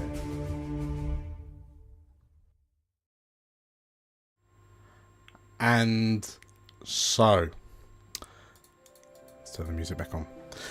We find you outside a old looking tavern that has recently seen a fair amount of renovation, like recent renovation. The sign above the door reads The Horse's Head, and the tavern is peculiarly built in the middle of this very large, like very wide stone bridge that spans a river that bisects the town of Islebridge. On either side of you, on the ends of the bridges, you can see the town of Islebridge kind of reaching out, and it is a curious mix of sprite and non-sprite sized buildings to create a very kind of higgledy-piggledy skyline. But as the 5 of you stand in front of the Horse's Head, you step in. I'll pass this off to you. What time of day is it? What time did you time? When did you time for this encounter to happen? Like morning, afternoon, evening, night? Like dusk. Dusk. Yeah, Yeah, I can imagine we've been up and down. Yeah, because I was going to Just say it's getting in definitely at, like, later in the day. Okay. 5. Dusk. Okay. In which case, yeah, as the sun is setting and the sky is an assortment of beautiful, warm, reddish, orangish, purplish hues, you can see the townsfolk of Islebridge kind of ambling past you. None of them are really paying that much close attention to the 2 cloaked sprites that you've got kind of tucked around the corner. The cloaked sprites being Capuline, Fisby and Montana Fyram of their respective clans. But yeah, the 5 of you head in to the Horse's Head. And as you enter, sat at one of the tables, quite like caricaturely, what's that word? Counting stacks of gold coins. Is this rather large, handle like mutton chopped Lorivar man who sort of like turns and looks at you and sort of like squints for a moment to see who it is that's just entered, and noticing that it's you, he surges to his feet. You recognise this man to be Varin Verizon, the Lorivar that hired you for this job, and seemingly the architect of the whole kidnapping plot. Well, as the day draws near, you are back! You are back, and I assume you are back the victors. You are victorious. You have successfully completed your mission. I applaud you. I applaud you, he says as he stands up and literally starts clapping. Is there anyone else in the tavern? Behind the bar, you see Myrtle, the goblin lady. There's a couple of kind of sprites. Well, there's a couple of town folks dotted around, but currently it's not quite late enough for everyone to have started to sort of like come out. You're in the run up to it, but yeah, like the sprites look over in curiosity as Varin, you know, who's a giant amongst these people, stands up and begins publicly applauding you. I reach up and take both of his hands and just kind of clasp them. Have we got somewhere we can talk? Why, of course we do. I mean, Just a bit more private. Oh, a bit private? Why, yes. Myrtle, you keep an eye on the floor here. We're gonna go to the back room. Please follow me to my office, he says. And You might want to sit down. He sort of looks at you curiously. He leads you to what is effectively a converted like cleaning closet under the stairs. That's just about got a table. It's got a desk in, and he managed to sort of like squeeze round it and take a seat. And you can see that arrayed on the desk are a number of relatively small, on the desk and on the walls, a number of small drawn, like artist painted pictures of Varin Verizon. So this man is literally confronted with his own visage, like 8 times over in this small understair cubbyhole. Because squeeze in. We haven't got any sheets, I'm afraid. We're still waiting to knock this wall through, he says, Banging on the wall to his left. But come in, close the door behind you if you can. So, what good news do you have for me? Maybe just kind of looks around. I am afraid it is not good news we have.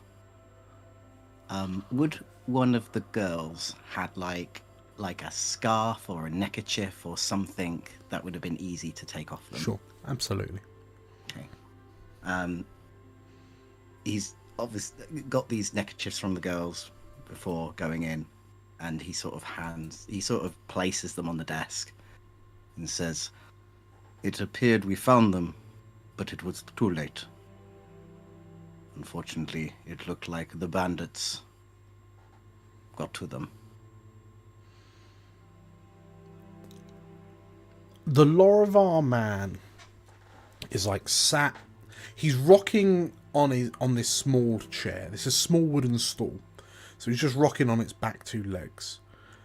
And as you say that, like, he's looking at the 5 of you with this like sales advisor smile on, and then it's you can see the point where your words register, because his eyes go wide and he like wobbles on his chair and then slams back forward. And I'm sorry, they did what? We found their bodies. And then clearly you did something and brought them back to life, I assume, given that you are, all powerful explorers. We do not have that power. So they're dead. Unfortunately, so yes. And you all saw that they were dead? Yeah. Oh, that is a shame. That's a damn shame. It's gonna break their hearts. The Tiber and Benville, the love that they have for their daughters it will bring a tear to the eye. You're sure they're dead? Sniffing hit and listening to his sort of micro expressions and his reactions, his heartbeat. What's this seem like right now? Does it seem like someone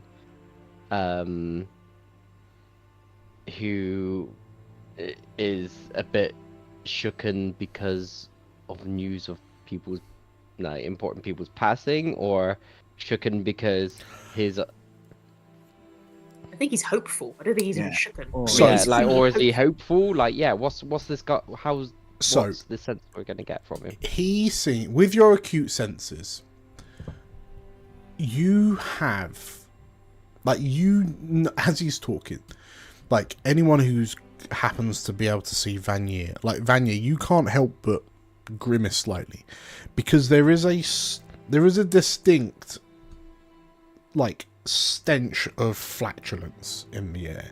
And to the point where you wonder if Varen here has farted in shock. And he seems genuinely kind of shocked. There was a point when the news was first broken, and he did seem genuinely surprised. But the way that his eyes are kind of flicking from side to side, the way that his brow is kind of furrowed but moving around, it's almost like you're watching a machine process something. You can almost visually see him processing this information,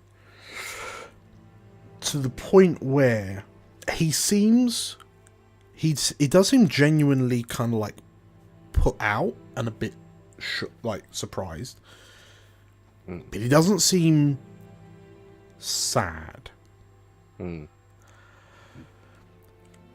So yeah, and he's currently looking at you, having just asked. They're definitely dead. And he looks to the five of you, waiting for. Just pointing towards the evidence on the table. We will be taking these and the other evidence that we found to obviously the proper authorities.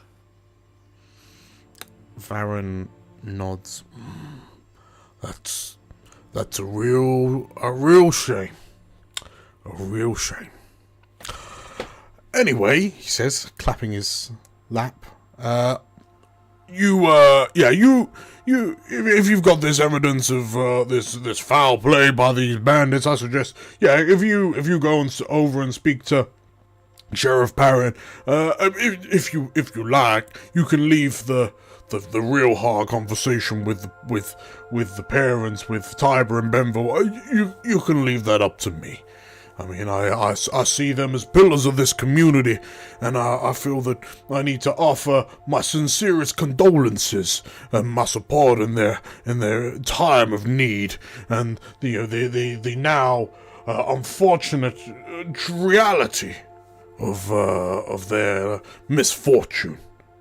Yes, the evidence, it was quite interesting. Obviously, we can't share.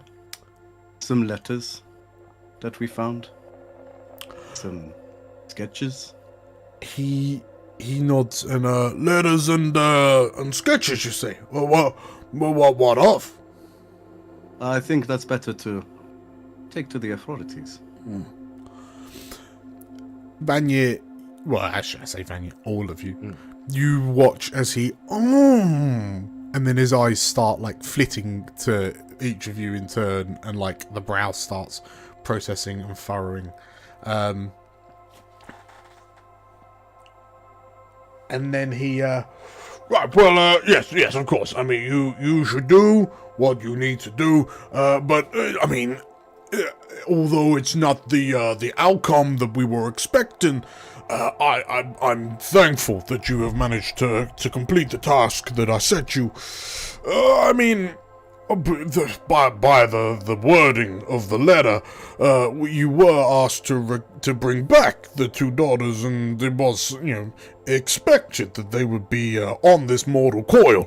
But as that is not the case, I feel that you have not completely completed the terms of your contract. So I will have to speak with your superiors as to negotiating a reduction in the pay that I forward to you for a task well tried but not completed. I'm sure you understand. From business people to business people. I don't think the money aspect is currently on our minds, considering that two young people have lost their lives. Well, yes, it's thinking about the grease of life, of society, of civilization, no less. That it plagues my mind so much is both a blessing and a curse. But don't you worry.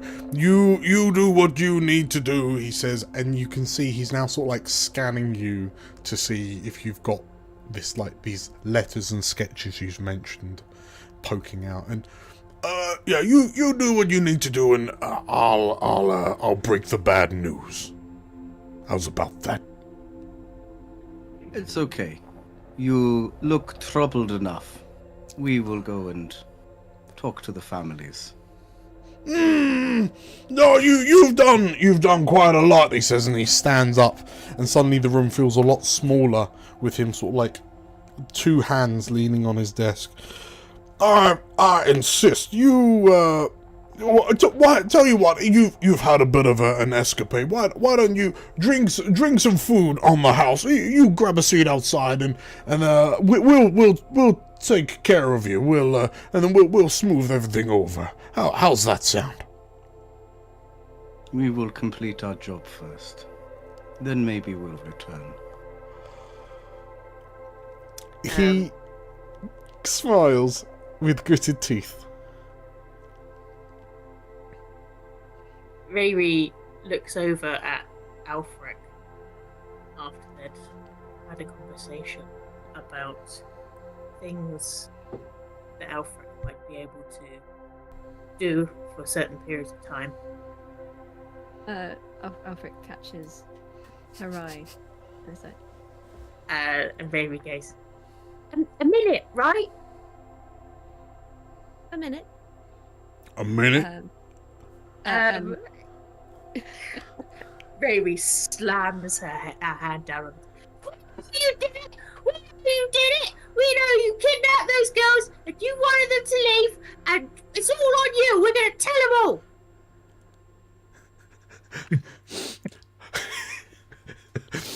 As Riri, like, bear in mind, this is a Laurel outside table. I jumped on the table. So I'm at his midnight. Okay, fine. I was going to say, you slam the table, bang, and then climb up. Yeah, as you sort of like stand there jabbing and pointing at him, Varen looks visibly shocked and rattled at this very angry Ignan sprite shouting in his face. And then presumably also there's a from Vinny somewhere in the room as well. Vinny's just at his legs.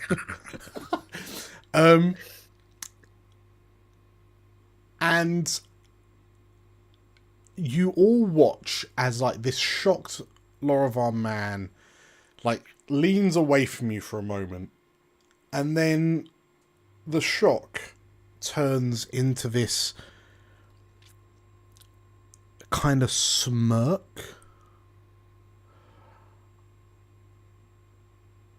Well, that's all good to say, but I have a suspicion that you do not have any evidence to back up these baseless claims of slander. And certainly within the town of Islebridge, the laws of justice pride themselves on the integrity of their evidence and proof. It might ruffle a few feathers for you to go around spouting such heinous nonsense. I think you'll find we have more than enough evidence. Varen. Yes, Mr. Vivi. Varen looks and... Okay, you got me. No. But I was only operating on the express... Only operating on the express instruction of Tiber, Fisby, and Benville Firearm. I think you'll find that there are stamps on any incriminating letters that would also shoulder the blame on those who requested my services as a middleman. I think this is the time to use that thing now. I can either use that or I can put him to sleep. I mean, get rid of the sleep. Yeah. Can you not just get rid of his memory first and then sleep? I can do both. I DM Dan, am I okay to wipe his memory and then put him to sleep? So hang on, is it just like spend a hope? So it's recant. He does have to make a reaction roll, and if he fails, he forgets the last minute of conversation. Okay. And then slumber is a spellcast roll. Okay. No, yeah, I mean you can do them back to back. Although depending on how whatever you roll first goes, that will potentially change the outcome. But bear in mind at the moment he is saying that, if it seems like he knows what you've got, but it's good. Yeah, if you use that, it will be a bit scorched earth.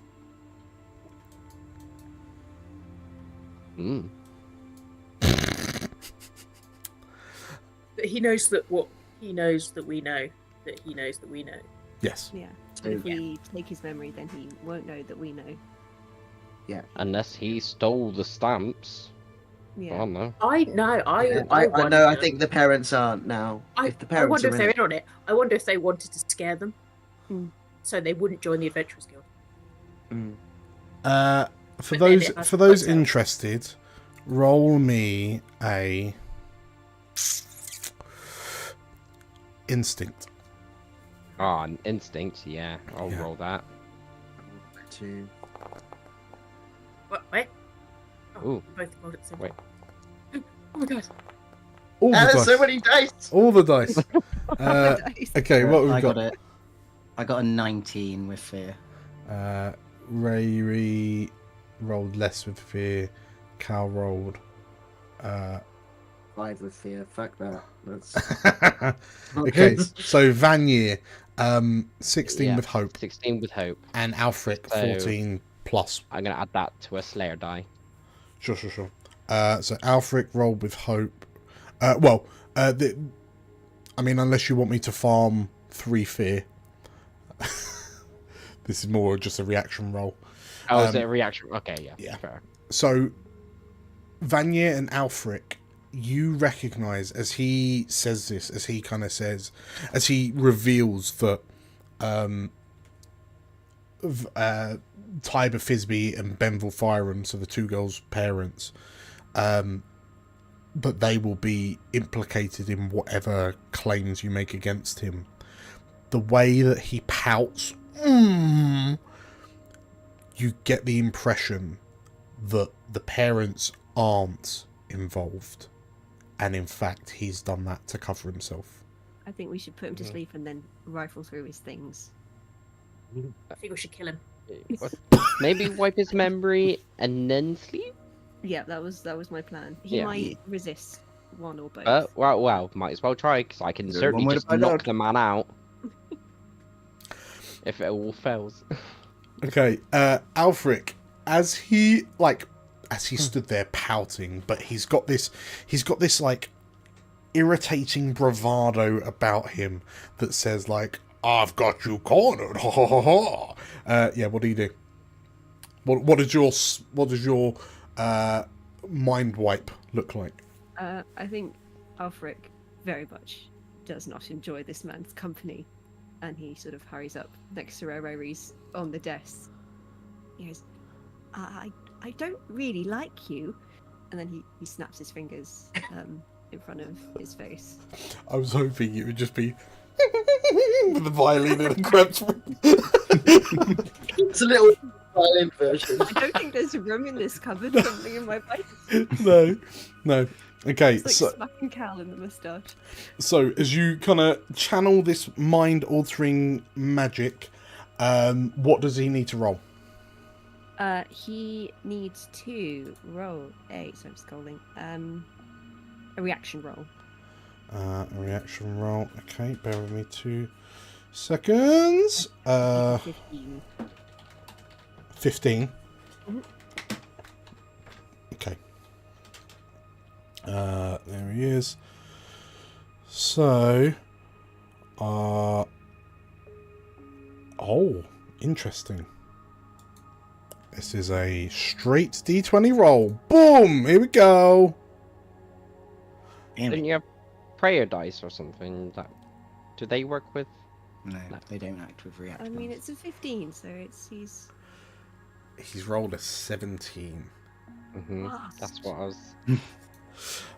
As you click, Nothing. he pulls his chin back into his chest as you click at him, and like his eyes glass over slightly for a second, and then you just tried to do something funny to me, he says, and his face goes beet red as he and his jowls start wobbling as he points a finger at you. Be like, I'm sorry, sleep. And then he pulls out violin. Plan two. Okay, plan 2, in which case, yeah, as you pull out your violin, please make me a spellcast roll. That's just a normal roll. Yeah. Is it? Yep. So for all intents and purposes, you're not in no. Fucking hell. Okay, in which case, you're like, plan B, and then you go to reach for your violin, and then it just gets caught in everyone. Like, it kind of gets caught on Cal's sleeve, and then your bow comes out, and you like elbow Azakar in the chin.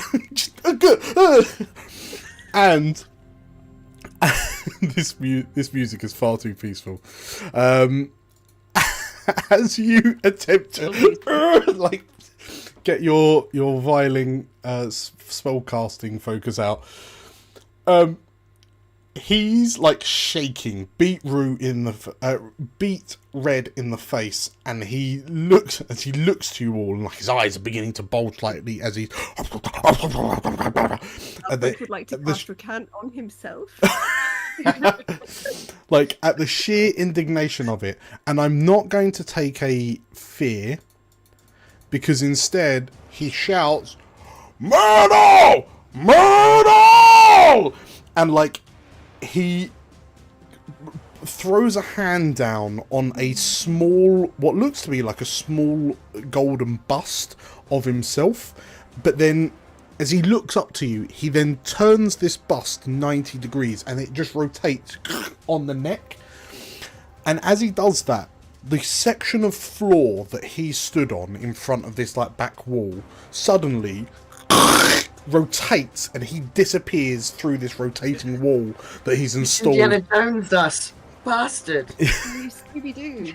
And you, like, in the confusion of Alfred kind of getting tangled up with everyone, yeah, you just watch him as he just slides out and is replaced by a very confused looking sprite patron. Says the sprite. But you can hear him through the wall shouting, "Murder! Murder!" Who's first in the initiative? Does it sound like his Myrtle sounding is now coming from back in the bar? Yeah. So I'm we're running going to be back to flipped me. round. So I'm going to be furthest in the room, I guess. And then No. Yeah. So I feel like basically, I'm the room that you're in, like half of it was Yeah, it's rotating gone. platform. So he's just pivoted out and left you in. So yeah, I see what you mean. You and Alfric are furthest from the door. Yeah.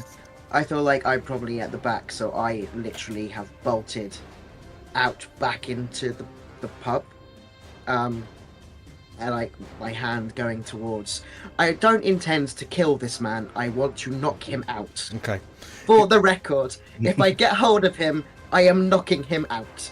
But yeah, that's the plan. In which case, as you kind of chase him out of, as you burst out of this little understair cubby room, and you emerge back into the main area of the main drinking area of the tavern, you can see Varen like running across the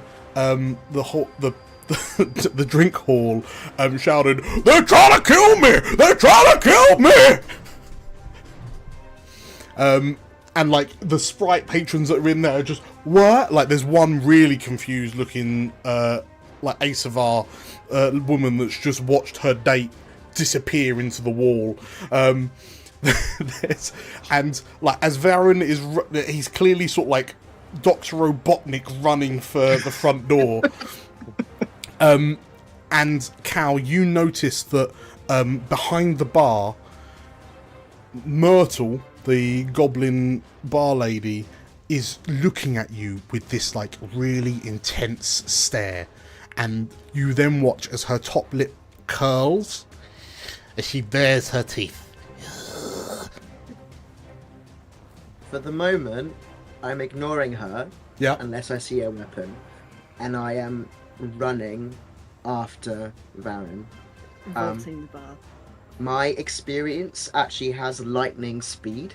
Okay. I never use my experiences, but let's do this. Mhm, Which means I want to try and get as close to him as possible. Okay. With the hopes of tackling him to the ground. I will, in this case, ask for the agility check to see if you can get across, Sure.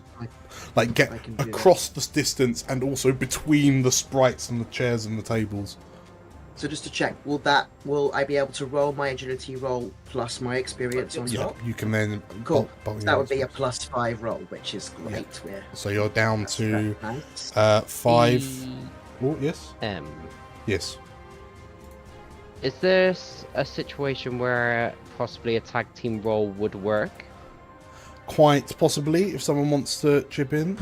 Although it seems like I would argue that unless one of you is Kool-Aid manning through the wall. I mean, I'm Cal's strong enough. If anyone is, it's going to be Vanya. Well, yeah, because Cal is using like lightning speed to get ahead of you all.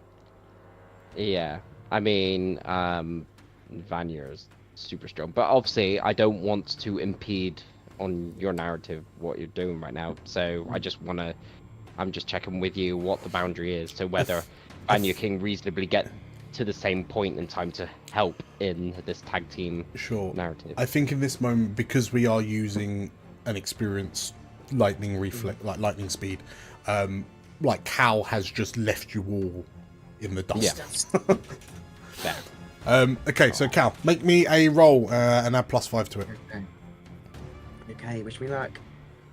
Go on, do this. An 11. Okay, so 11 +5, so that's a 16 with fear. Okay. So, you manage to surge across the room.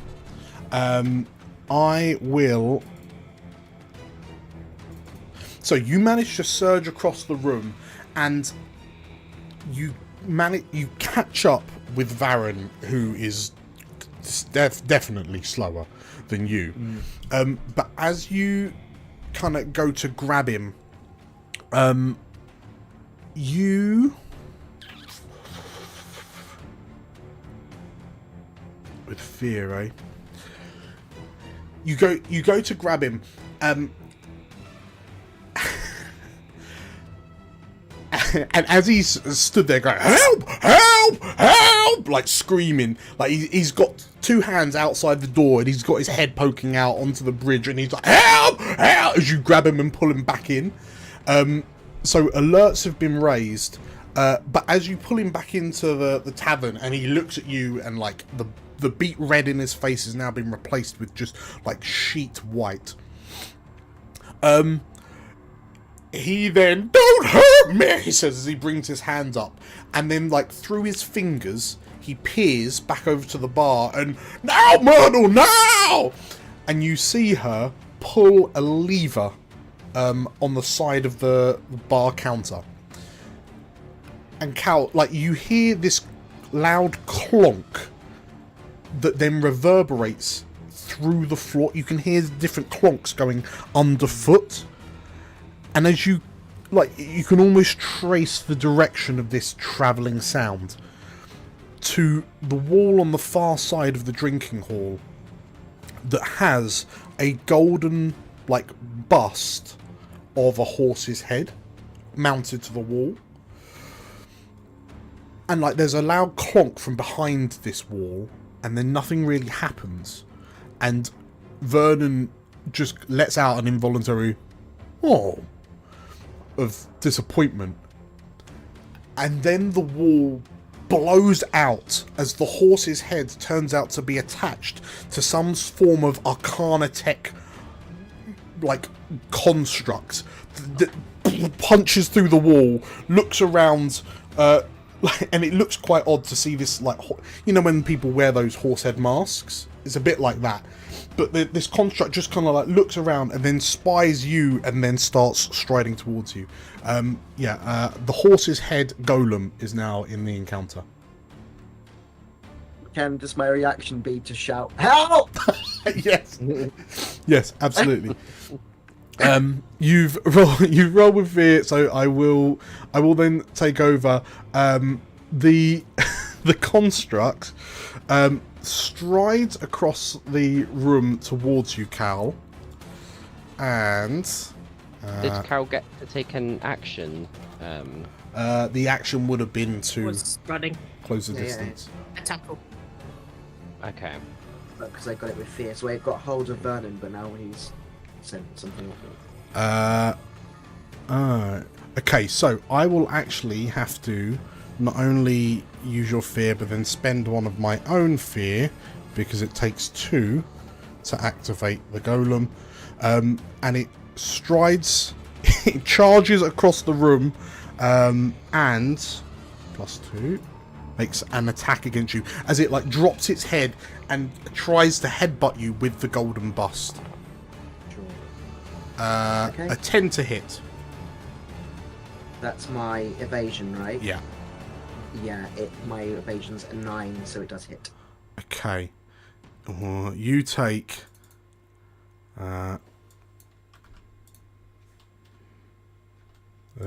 you take... Your evasion's 9? 9? It was an 8. Yeah, it was an 8. Rolled. Rolled. But plus so it doesn't 2. Hit. 8 plus 2. Okay. Yeah. You take 28 damage as this thing headbutts you with a charge and knocks you to close range. So headbutts you so hard that like you are pulled away from it, like you are knocked away from Vernon, and you kind of crash into the bar on the far side, and like sprites go scattering in panic as you're flung across the room. Okay. I'm just trying to remember, 'cause it's been a little while. So that was 28 damage, you said? Yeah. I need to get my damage, because that's severe damage for me, which is not great. So you I need to get my damage down from Use an armor slot. 28. Yeah, so if I use an armor slot That'll drop it to major. to major damage, so I only take 2. Out of curiosity, how many armor slots does everyone have? I have Like 9. I or have something. 9. I have 9 because I have bare bones Yeah. and something to do with my vengeance stuff. Vanya's got loads, right? 8. I've got 8 as well. I've got 7. Okay. I am going to implement a house rule right now. Against Matt Mercer's wishes, we can now spend multiple armor slots on a single attack, because you could before. It kind of makes sense to, and I don't think Cal can survive another 8 of these attacks. So, yeah, you can absolutely blow more than one armor slot to reduce multiple steps. So yeah, so I can bring it, if I do another one, it'll bring me down to minor damage. Yeah, so 1 damage. If I do that, so I have 1 HP. Cool, that's fine. That was not very nice. No. Cal is not in a good place. It just, yeah, because you're covered in like the dust from the, like plaster dust from the wall. This rather expensive and ornate looking kind of Arcana Tech golem with this head just haphazardly attached to the front in such a way that it could hide in a wall. But yeah, it's head butted you and it sort of like rears up over you as Varen just is seemingly shocked by the efficiency of his golem. Who's next? Could I? Oh, yeah. I was just saying, could I, as a small thing before I got hit, because I was technically holding Vernon before. Does he go that with you? happened. Could I either? I'm trying to think of what Cal would do. Like, with the instinct of I'm gonna just chuck him like out of, so like chuck him out of the way, so he's gonna get hit anyway. But having Vernon be disorientated so he doesn't just run off. Sure. Like just using all of his own strength that he has in that moment to get him out of the way. Would that be okay or not? Give me another agility check. An agility reaction roll. Sure, let's do that.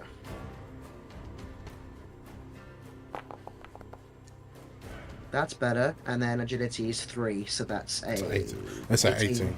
Okay, so yeah, in which case you were quick enough to react to do something with Varen before you got sideswiped. So what is it you wanted to do?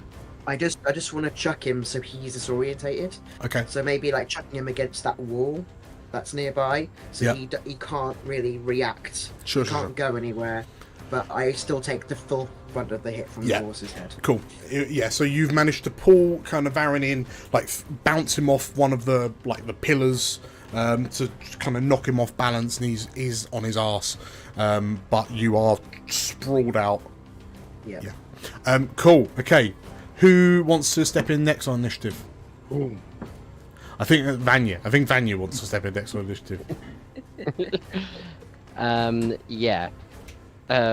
So, am I able to close the distance? I don't know, obviously, what the scale is here, but am I able to get there with my movement? The golem. Do you want to go through the wall? Sure. You know it's a fourth wall now because you've just seen it rotate. Okay, I will ask you for a strength check, like a reaction strength check to try and. I think it would just be a bog standard strength check. I'm gonna do. I'll do a strength check. If it's, is this a reaction or is this? No, it's a full blown roll. Okay, so hope and fear does matter, Mm-hmm. right? That's. Let me just get there. So to paint the picture, you're in the room, and this little sprite that's just been rotated in is looking up at you. Can I help? He said, "Who are you? Where am I?" Pardon me. Yeah. Let me just roll. Okay. Because Oh, it's a crit! Crit? Great, yeah. Okay, so as this sprite I'm is gonna put demanding that to to a know spare die. who you are, like, because also for the cramp, you've had to sort of like roll round and over Rayri and Alfric to get to the wall that Varen's disappeared Yeah. through. But yeah, Just gauntlets first, almost like a ball. from the perspective of someone in the main drinking hall, what does this look like? Like, they've just seen a wall rotate round, and like a sprite's disappeared. They've seen this Laravar man appear, going, "He's trying to kill me!" He's run across the room, made it to the front door, been pulled back by this Asavar. Then a golem has burst out of a wall, headbutted this Asavar across the room. And then, like, in this split second of peace, what do they then see? They then see, as their focus is on this chaos, but then a smash in the wall brings their attention, and the camera pans around to, like, almost, not like floor level, but almost like in the air, like, level. This, or actually, well, let's just say a big enough hole just breaks open as a gust of wind and ice comes through as Vanier uses that momentum to leap into the air towards what he thought would have been this what's the guy's name again? Varen. Varen. Who thought it'd be Varen, and then sees this like massive golem. Mm-hmm. And you'd think there would be shock, but there's just this wide grin and bloodlust in Vanier's head, like, finally a monster. And he just goes for the hunt for the monster instead. For the he kind of forgets, man. Yeah. For the horse head golem. Yep. Okay. And because I'm assuming the horse head golems push these guys away, he's in the firing line anyway. Yeah. So Vanier's just come straight through the wall to the golem without expecting to, but in which case, as you come through in a very like I say, the horse head mask, just his face kind of peers at you as you come through the wall, like fist raised. Yeah, by all means, you can go straight in for the attack. Sweet. And are you taking the hope or putting that in for Slayer? I put that as a Slayer die. Okay. Would you argue because I got it as a crit? Yeah, I could have that with an advantage. Sure. Thanks. Sure. Thanks, buddy. Yeah, I'm gonna spend, because of this big dude. Mm-hmm. I after that short rest we had, I got my deadly focus back. So that's once per short rest, you can just apply your focus towards a single target, which is going to be this golem. And now my proficiency has gone up by 1. Doesn't it? Yeah. So my proficiency is now plus 3. Mm-hmm. Right. So let's do this. I got advantage. I'm doing an attack roll. Where's the roller? There it is. I got advantage. So a 19 plus with hope. 3 on top of that. 22 with hope. Okay, very good. And I'm going to add another Slayer die. Sure. Instead of getting hope. A 20 yes hits. As he comes barreling down towards this creature, the momentum coming through the wall, and this gale of wind and frost, as everyone's just like getting plaster in their eye. Yes. He comes crashing and barreling down his fist. I get to, so yeah, it's 3d10 plus 3. Let me just do that.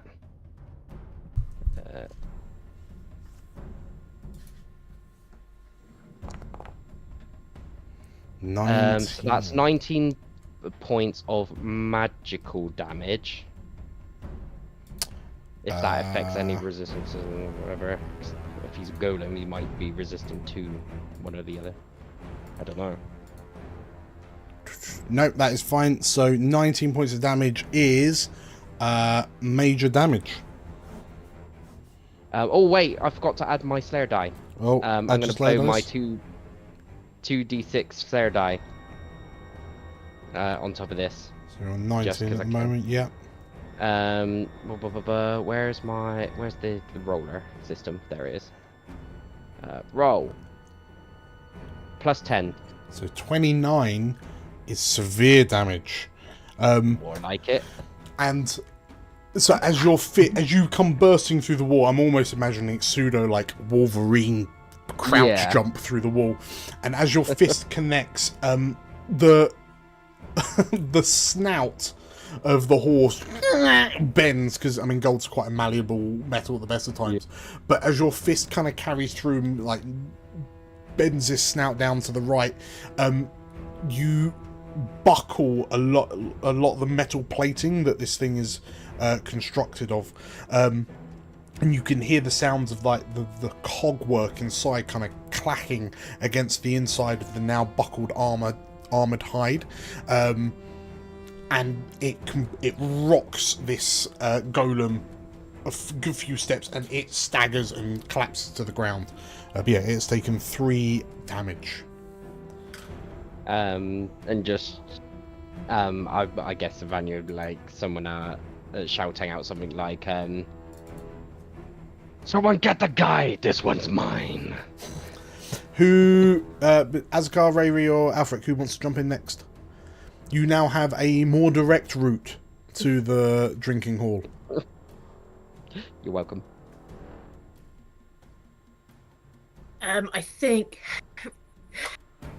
Rayri's going to take...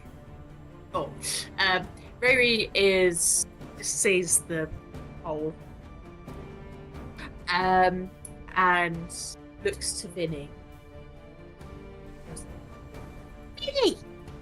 Get her! And she points at Myrtle. Okay. Yeah. I don't like the look of her. No. Points at Myrtle. Come! And is going to fly through the wall and run towards Myrtle. Okay. Yeah, that is absolutely fine. Make an attack roll.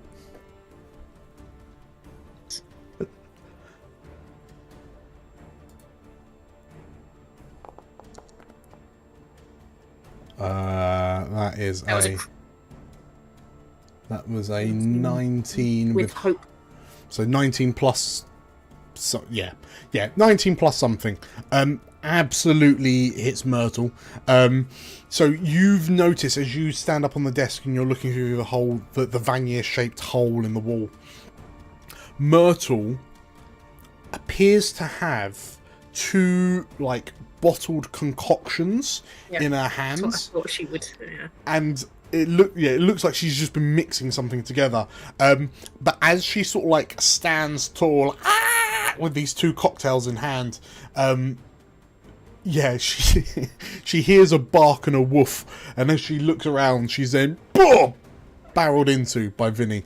Roll for damage. Uh,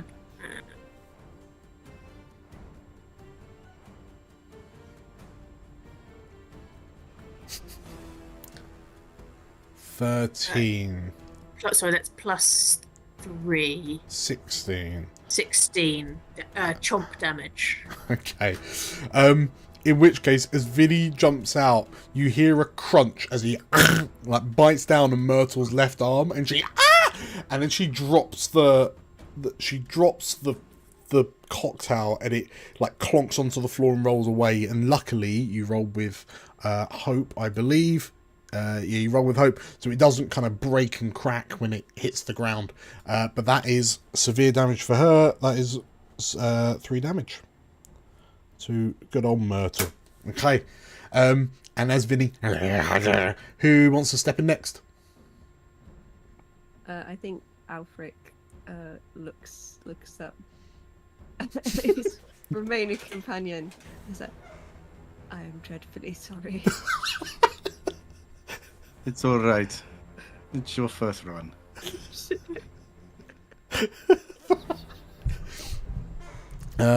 Alfric, what do you do? What do you do to redeem yourself? He's gonna sort of stumble run out of this hole into the chaos that is this dining hall now. He's going to see the chaos going on with Myrtle. He's going to see the chaos going on with this horse. Thing. He's going to see Cal injured. And he's gonna go for the horse. He's gonna okay. There's one spell I know I can't fuck up. Levitate. Levitate. He's gonna cast Arcane Barrage. Okay. Barrage. Arcane Barrage. Very good, very good. Yeah, please roll me an attack roll. Yes. It always hits, I think. Oh. Yes, automatically strikes. So it's Direct damage. So yes, I just roll a d6, I believe. Okay, very good. And that is where's my d6? Roll. Cool. 6. Is it based on proficiency or anything like that? So have you got? So I am going to spend. I will spend 2 hope. Okay. So that's double. So that's 12. 2 hope. So you're down to 3. Ray's capped at 6, so I don't have to worry about that. Okay, so 12 damage is minor. So 1 point of damage on the golem as it's staggered as it's picking itself up as you emerge and pummel it. What they look like musical notes, right? Yeah, so he finally gets his violin out of his thing, and he's just like desperately filling away at it, and the musical notes fly out and smack the horse. Okay, in which case, yeah, the golem kind of brings an arm up, and as the notes impact it, and as it does, you can see, thanks to the armor that's been buckled by Vanier's strike, you can see inside, like inside the creature or inside the construct through its side, and behind all of the sort of like the clacking gears and cogs within it, there is a clearly magical glow, presumably of the power source that's running this thing. You roll with hope, so we go on to Azakar. How, with looking through the wall, how far away is the horse? Is the golem? Like close. Oh, it's clear. That's cool.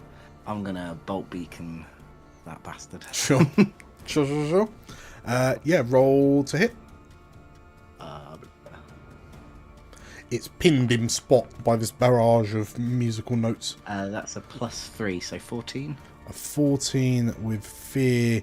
In which case, yeah, as you channel your bolt beacon and fire it out the hole in the wall towards the golem, the barrage stops and it turns and brings its undamaged left arm to bear, and it the bolt beacon is deflected from an armor plating on the forearm. That is a miss, unfortunately. I was going to actually say, could I add a prayer dice to that roll? You can absolutely add a prayer dice to that roll. So you're on 14. I'll add a 4 to that, so that'll make an 18. Brings its arm up, and it refracts off the plating. It catches it on the shoulder, on the arm plate, and as it holds for a moment, it then buckles under the weight, and you hit it. Yay!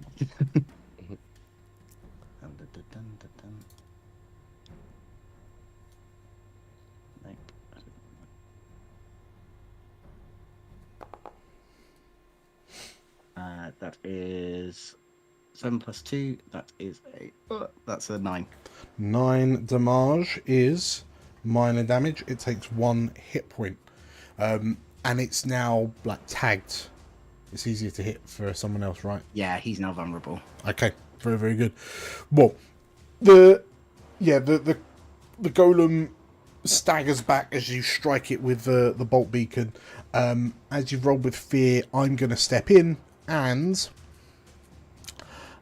this time, as she's being flung around by Vinny, Myrtle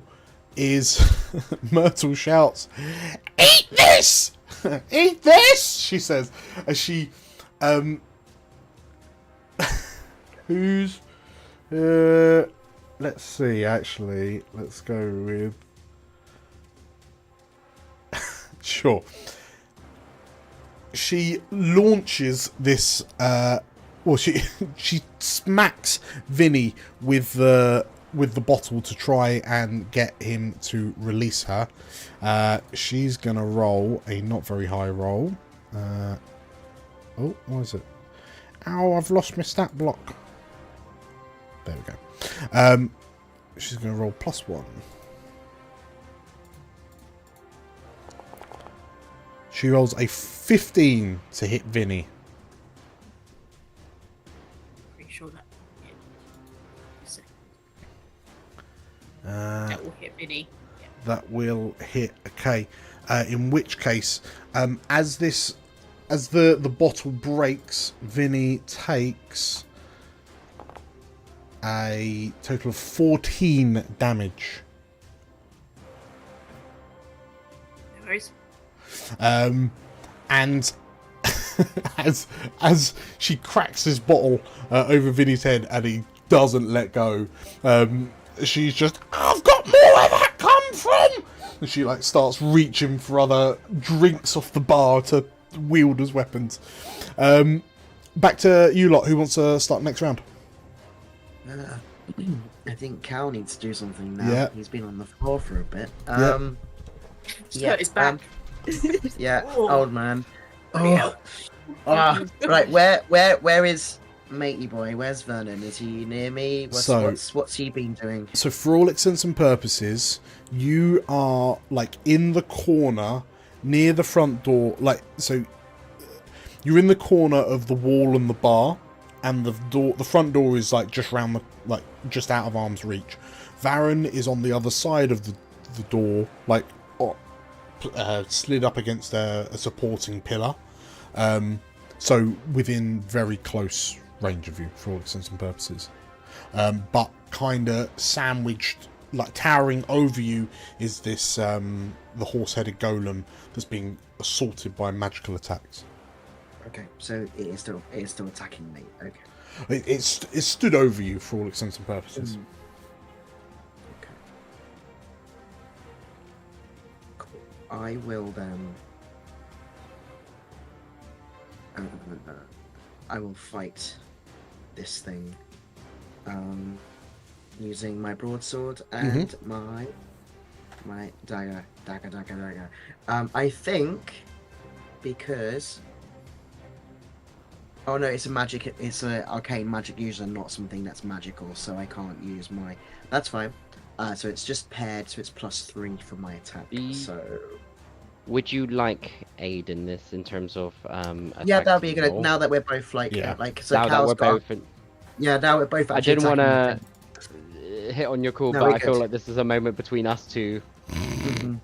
Beat Okay, this thing up. so Vanier's dropping 3 hope for a tag team. Yep. Okay. So Cal, how are you starting it? And then Vanier, how are you adding a little sprinkling to it? I feel like,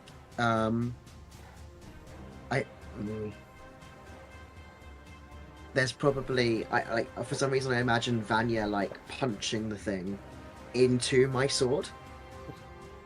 So you actually like physically like you're pushing him straight into my sword. So I think that would be quite good. So as Cal gets up and gets into the zone, you punch towards in the middle. I'm not explaining myself. I will flavour this a bit, like to empower that based on the roll.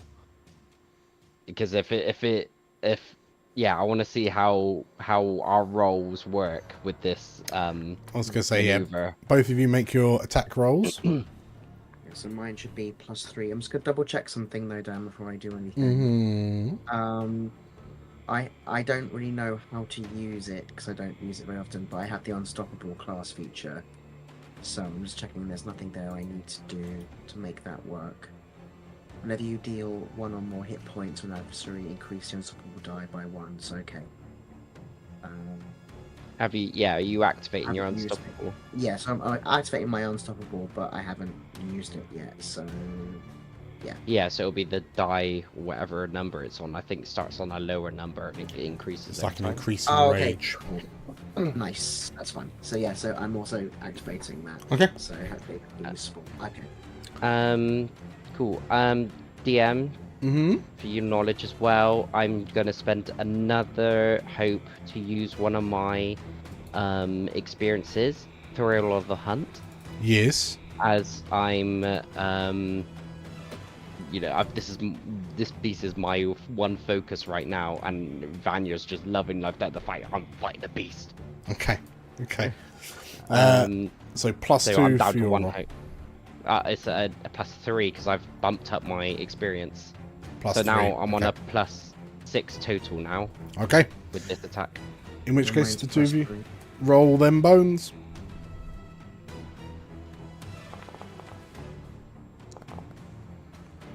So we've got 12. +6. It's 15 for me. So I got a 15 wait, yeah, 15 with hope. Both roll 15 with hope. So I guess it doesn't matter which way we go. So Cal, you kind of pick yourself up, and seeing Vanier as you, like Vanier leaps forward and kind of goes to, in effect, shoulder barge, like shunt the golem off balance towards you, and like you see it about to happen, so you surge to your feet to be ready for it. But Vanier, as you plow in, the golem spins round and blocks and like parries your hands away and knocks you off balance. A 15 does not hit. Yeah, I thought as much. Unless Azakar is handing out an advantage, I think, for Bolt Beacon. Oh yes, that's true. Is it advantage? Yeah. It's advantage. Yeah. So yeah, we'll get a roll. Do we get to add Well, +6 or not? So we get a +6 to one of the rolls. So if why not? You roll a d6 for us. Okay. I roll it. Yeah, roll it. It's 2. So Cal's now on a 17 with hope. Yep. In which case, like it to make it? Would you like to use my last prayer dice? To add an extra 2 to it to make it a 19? Yeah, make it a That 19. would be lovely, because then we're hit. As Azakar is going to see the both of you like tag teaming and just sort of make a quick iron prayer to sort of send out to the both of you. okay. In which case, there's a flash of light that kind of disrupts the golem. It doesn't see as such, but perhaps this kind of magical flash disrupts its arcane kind of matrices. But as it rocks, that then it slows it down momentarily enough that Vanier, it goes to parry you, but you're able to grab its arm. Yeah. And a 19 to hit for Cal means that it's kind of busy with Vanier as you rise up to strike it. The two of you can roll for damage.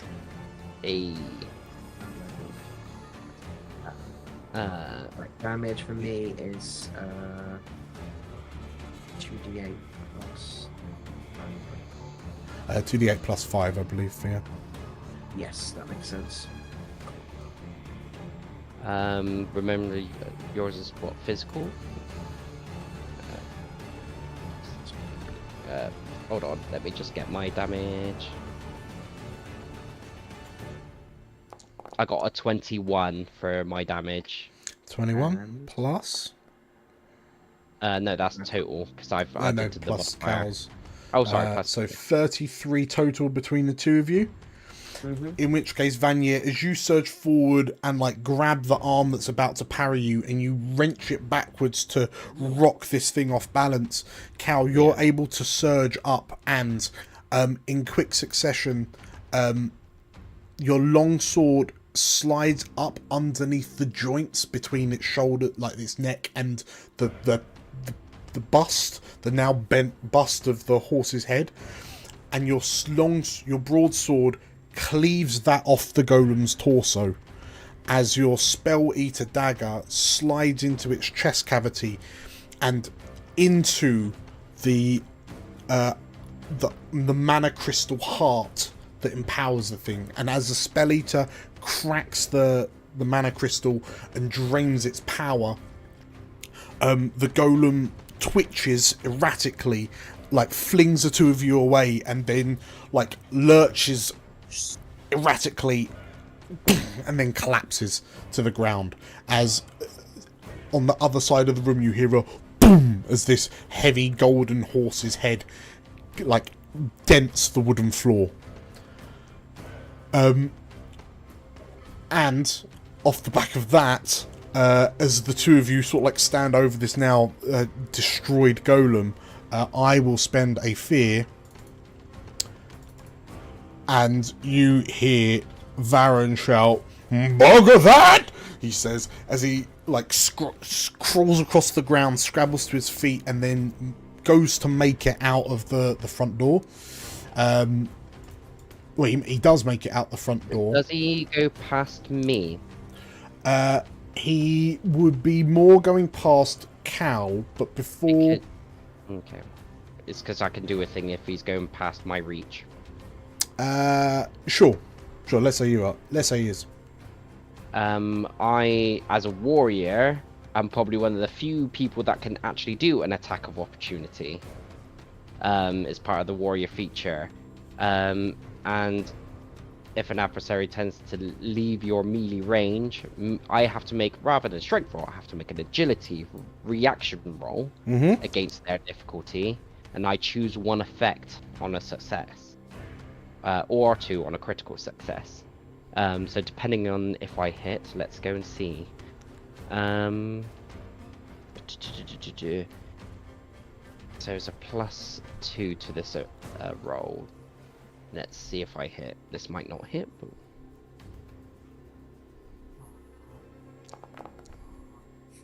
$14? Wait, no. I forgot to add my modifier. +2. 16. 16 is a hit. And with that, I'm going to choose one of the features, which is to keep them from moving. Okay. In which case, then, as Varen like scrabbles across the ground and then gets up to his feet, and he's just about to like jump out of the front door, there's a as you grab him by the back of the collar and yank him back into the tavern. And as he's like pulled into your space, he looks around wild, and he looks around in a crazed manner, shouting like, "Help! Help! They're trying to kill Luke! Look, they're trying to do a murder!" But in the as you hold him, and the rest of you kind of filter in and surround him, you can see that a number of the sprite patrons that are in here are just kind of like cowering in the corners, watching what's happening. Myrtle's tried to break free of Vinny, but he's just kind of like thrown her around a bit, ragdoll style, and is now sitting on her to pin her in place. And she, you can just hear the sounds of her feet banging against the floor as she thrashes under Vinny's quite impressive weight. And over this, Varen is just spouting incessantly to try and kind of draw attention to his plight, when the doorway is shadowed by 3 figures. And as you look up, you spy Montana and Capuline, now with their hoods down, stood in front of Sheriff Perrin. And seeing him, Varen just shouts, Sheriff, please help me! They've gone mad! They've gone absolutely doolally! And as the sheriff kind of looks to you and looks at the utter devastation and this shattered golem in bits across the floor. Who's got the evidence of Varen's wrongdoings? I do. Azakar. Okay. In which case, yeah, as you present this to the sheriff, he kind of looks it. He reads it over. I should say, I suppose they'd also be joined by Tiber, Fisby, and Benville Farram, the parents of the two daughters. And very, very quickly, Varen's very obnoxiously intricate scheme starts to unravel as the matriarch and patriarch are absolutely sure that they don't even have a stamp with their clan logos on them. Why would they need them? Why would they need one this? out of a potato. It would seem that is in fact it. So yeah, as Varen, as the extent of Varen's plan is laid bare, the sheriff thanks you for successfully apprehending and unraveling this plot, and yeah, the two daughters are reunited with their parents. That said, as Varen is carted away by the sheriff, the five of you are left in the horse's head. Sorry, Myrtle got carted away as well. You're left in the horse's head. The sprites have been shepherded. The patrons have been shepherded out by the sheriff, but you are left alone with Capulina Montana and their parents. And you realise that there is still, like, even though he's been apprehended, Varen's plan may still work. So as the girls look to you, almost as if they're asking for permission, almost as if they're kind of awaiting your decision on what should happen, what do you collectively think these two lovers should do? I think they should do what they want. Yes. Be happy. Be happy. Yeah. Don't be stuck because their family wants them to do something. Yeah, I mean, but they have to all come to a agreement on Who's going to succeed? who's going to succeed. Yes. They have to help with the crossover period, right? They need to Yes. find someone who's They- happy to replace them. Yes. If they just run off, it's going to be chaos. Yeah, they need to help someone, maybe a Compromises need to friend happen. of theirs who they can all trust Like to Benvolio, help fill those roles. Bendy. What's Azakar thinking? What's his stance? Because yeah, Tyra and Benville are both saying, oh, well, without these two daughters, everything's going to go to the abyss in a handbasket. Azakar's conflicted because he's always done what he's told. Do you, between the five of you, do you know of any individuals or organisations that might be able to help these two flailing clans? Tippy-tap. Of which Tippy Tap is part of their clan. Do you know of any external organisations that may be able to Stores help? up elsewhere.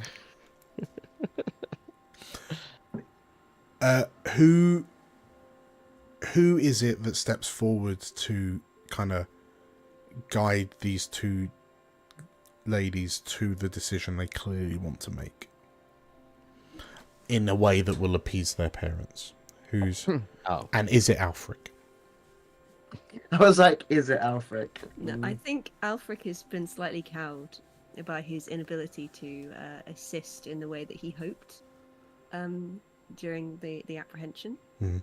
I think his little gears in his brain have started to turn, and he's starting to see the connection between this current situation and his situation, and maybe joining the Adventurers Guild is not like the happy adventurous, everything always comes out in the end situation that he has assumed it to be. So I think he takes a little step back with a nervous smile as anyone looks to him. And a big gauntleted hand just grabs you on the shoulder in reassurance. Come on, explorer, you've got this. Right. You're one of us now, you see. Well, you did good. Come on. Tell them what you think they should do. He steps forward nervously. Well, I think you should do what you want to do. I think if you want to be together, you should be together, and we will assist. The guild will assist in the town. We're full of. Tiber and Benville kind of furrow their brows, and Benville Fyram, so the elderly ignorant sprite. We who? The explorers? You're saying that the explorers will help? Yes, exactly. We're full of people from all over, and I'm sure any issues that may arise, we will be here. We're just a portal away, of course. The old man grumbles and grimaces, and then kind of glances over at the elderly mother, Tiber. And then they both turn to look at their daughters, who are in effect sort of like holding hands arm in arm. And the two of them, the two of them kind of glance at one another and then turn back to their parents. I mean, based on of everything that we've seen, the explorers are quite amazing, Father. Papa, they do some amazing things, and if they're able to save us with little to no problem, then I'm sure that they can save Islebridge as well. It's going to be fine. It doesn't have to be us. Sometimes we need a little new to keep things ticking over. And Capuline, fundamentally says the same to her mother. And I think between the four of them, the two parents turn to the five of you and, when you get the opportunity, Tiber starts, please speak to whoever it is who needs to know about our plight, back in wherever it is you come from. We would be happy to receive aid from the explorers. And you two, just make sure that you come back to visit every now and again. And as the two girls squat and do a little squee, we will call it there. So, a rather frenetic end to our kidnapping mystery, but you did it. You successfully did it. Congratulations, everyone. Congratulations. So, that wraps up the end of the Daughters of Islebridge tale. We are right near the end of the year now. We're closing in on old Crimbo. So yeah, we're suspecting, it sounds like we might be doing a little one-shot wonder similar to Halloween in a fortnight's time. So If you enjoyed this, make sure firstly to hit the like button, but then also hit the bell icon, the subscribe button and the bell icon for notifications when releasing videos, such as the next tale that's going to be releasing on the 19th, because that's going to be a one and done, and it's just going to be a jolly old time. And I'm sure that there's going to be a little surprise for the end of the year for this final live stream. Yeah, thank you all for watching. Thank you lot for playing. Thank you for running the game for us. That is all right. We will catch you later. Bye bye. Bye bye. Bye bye.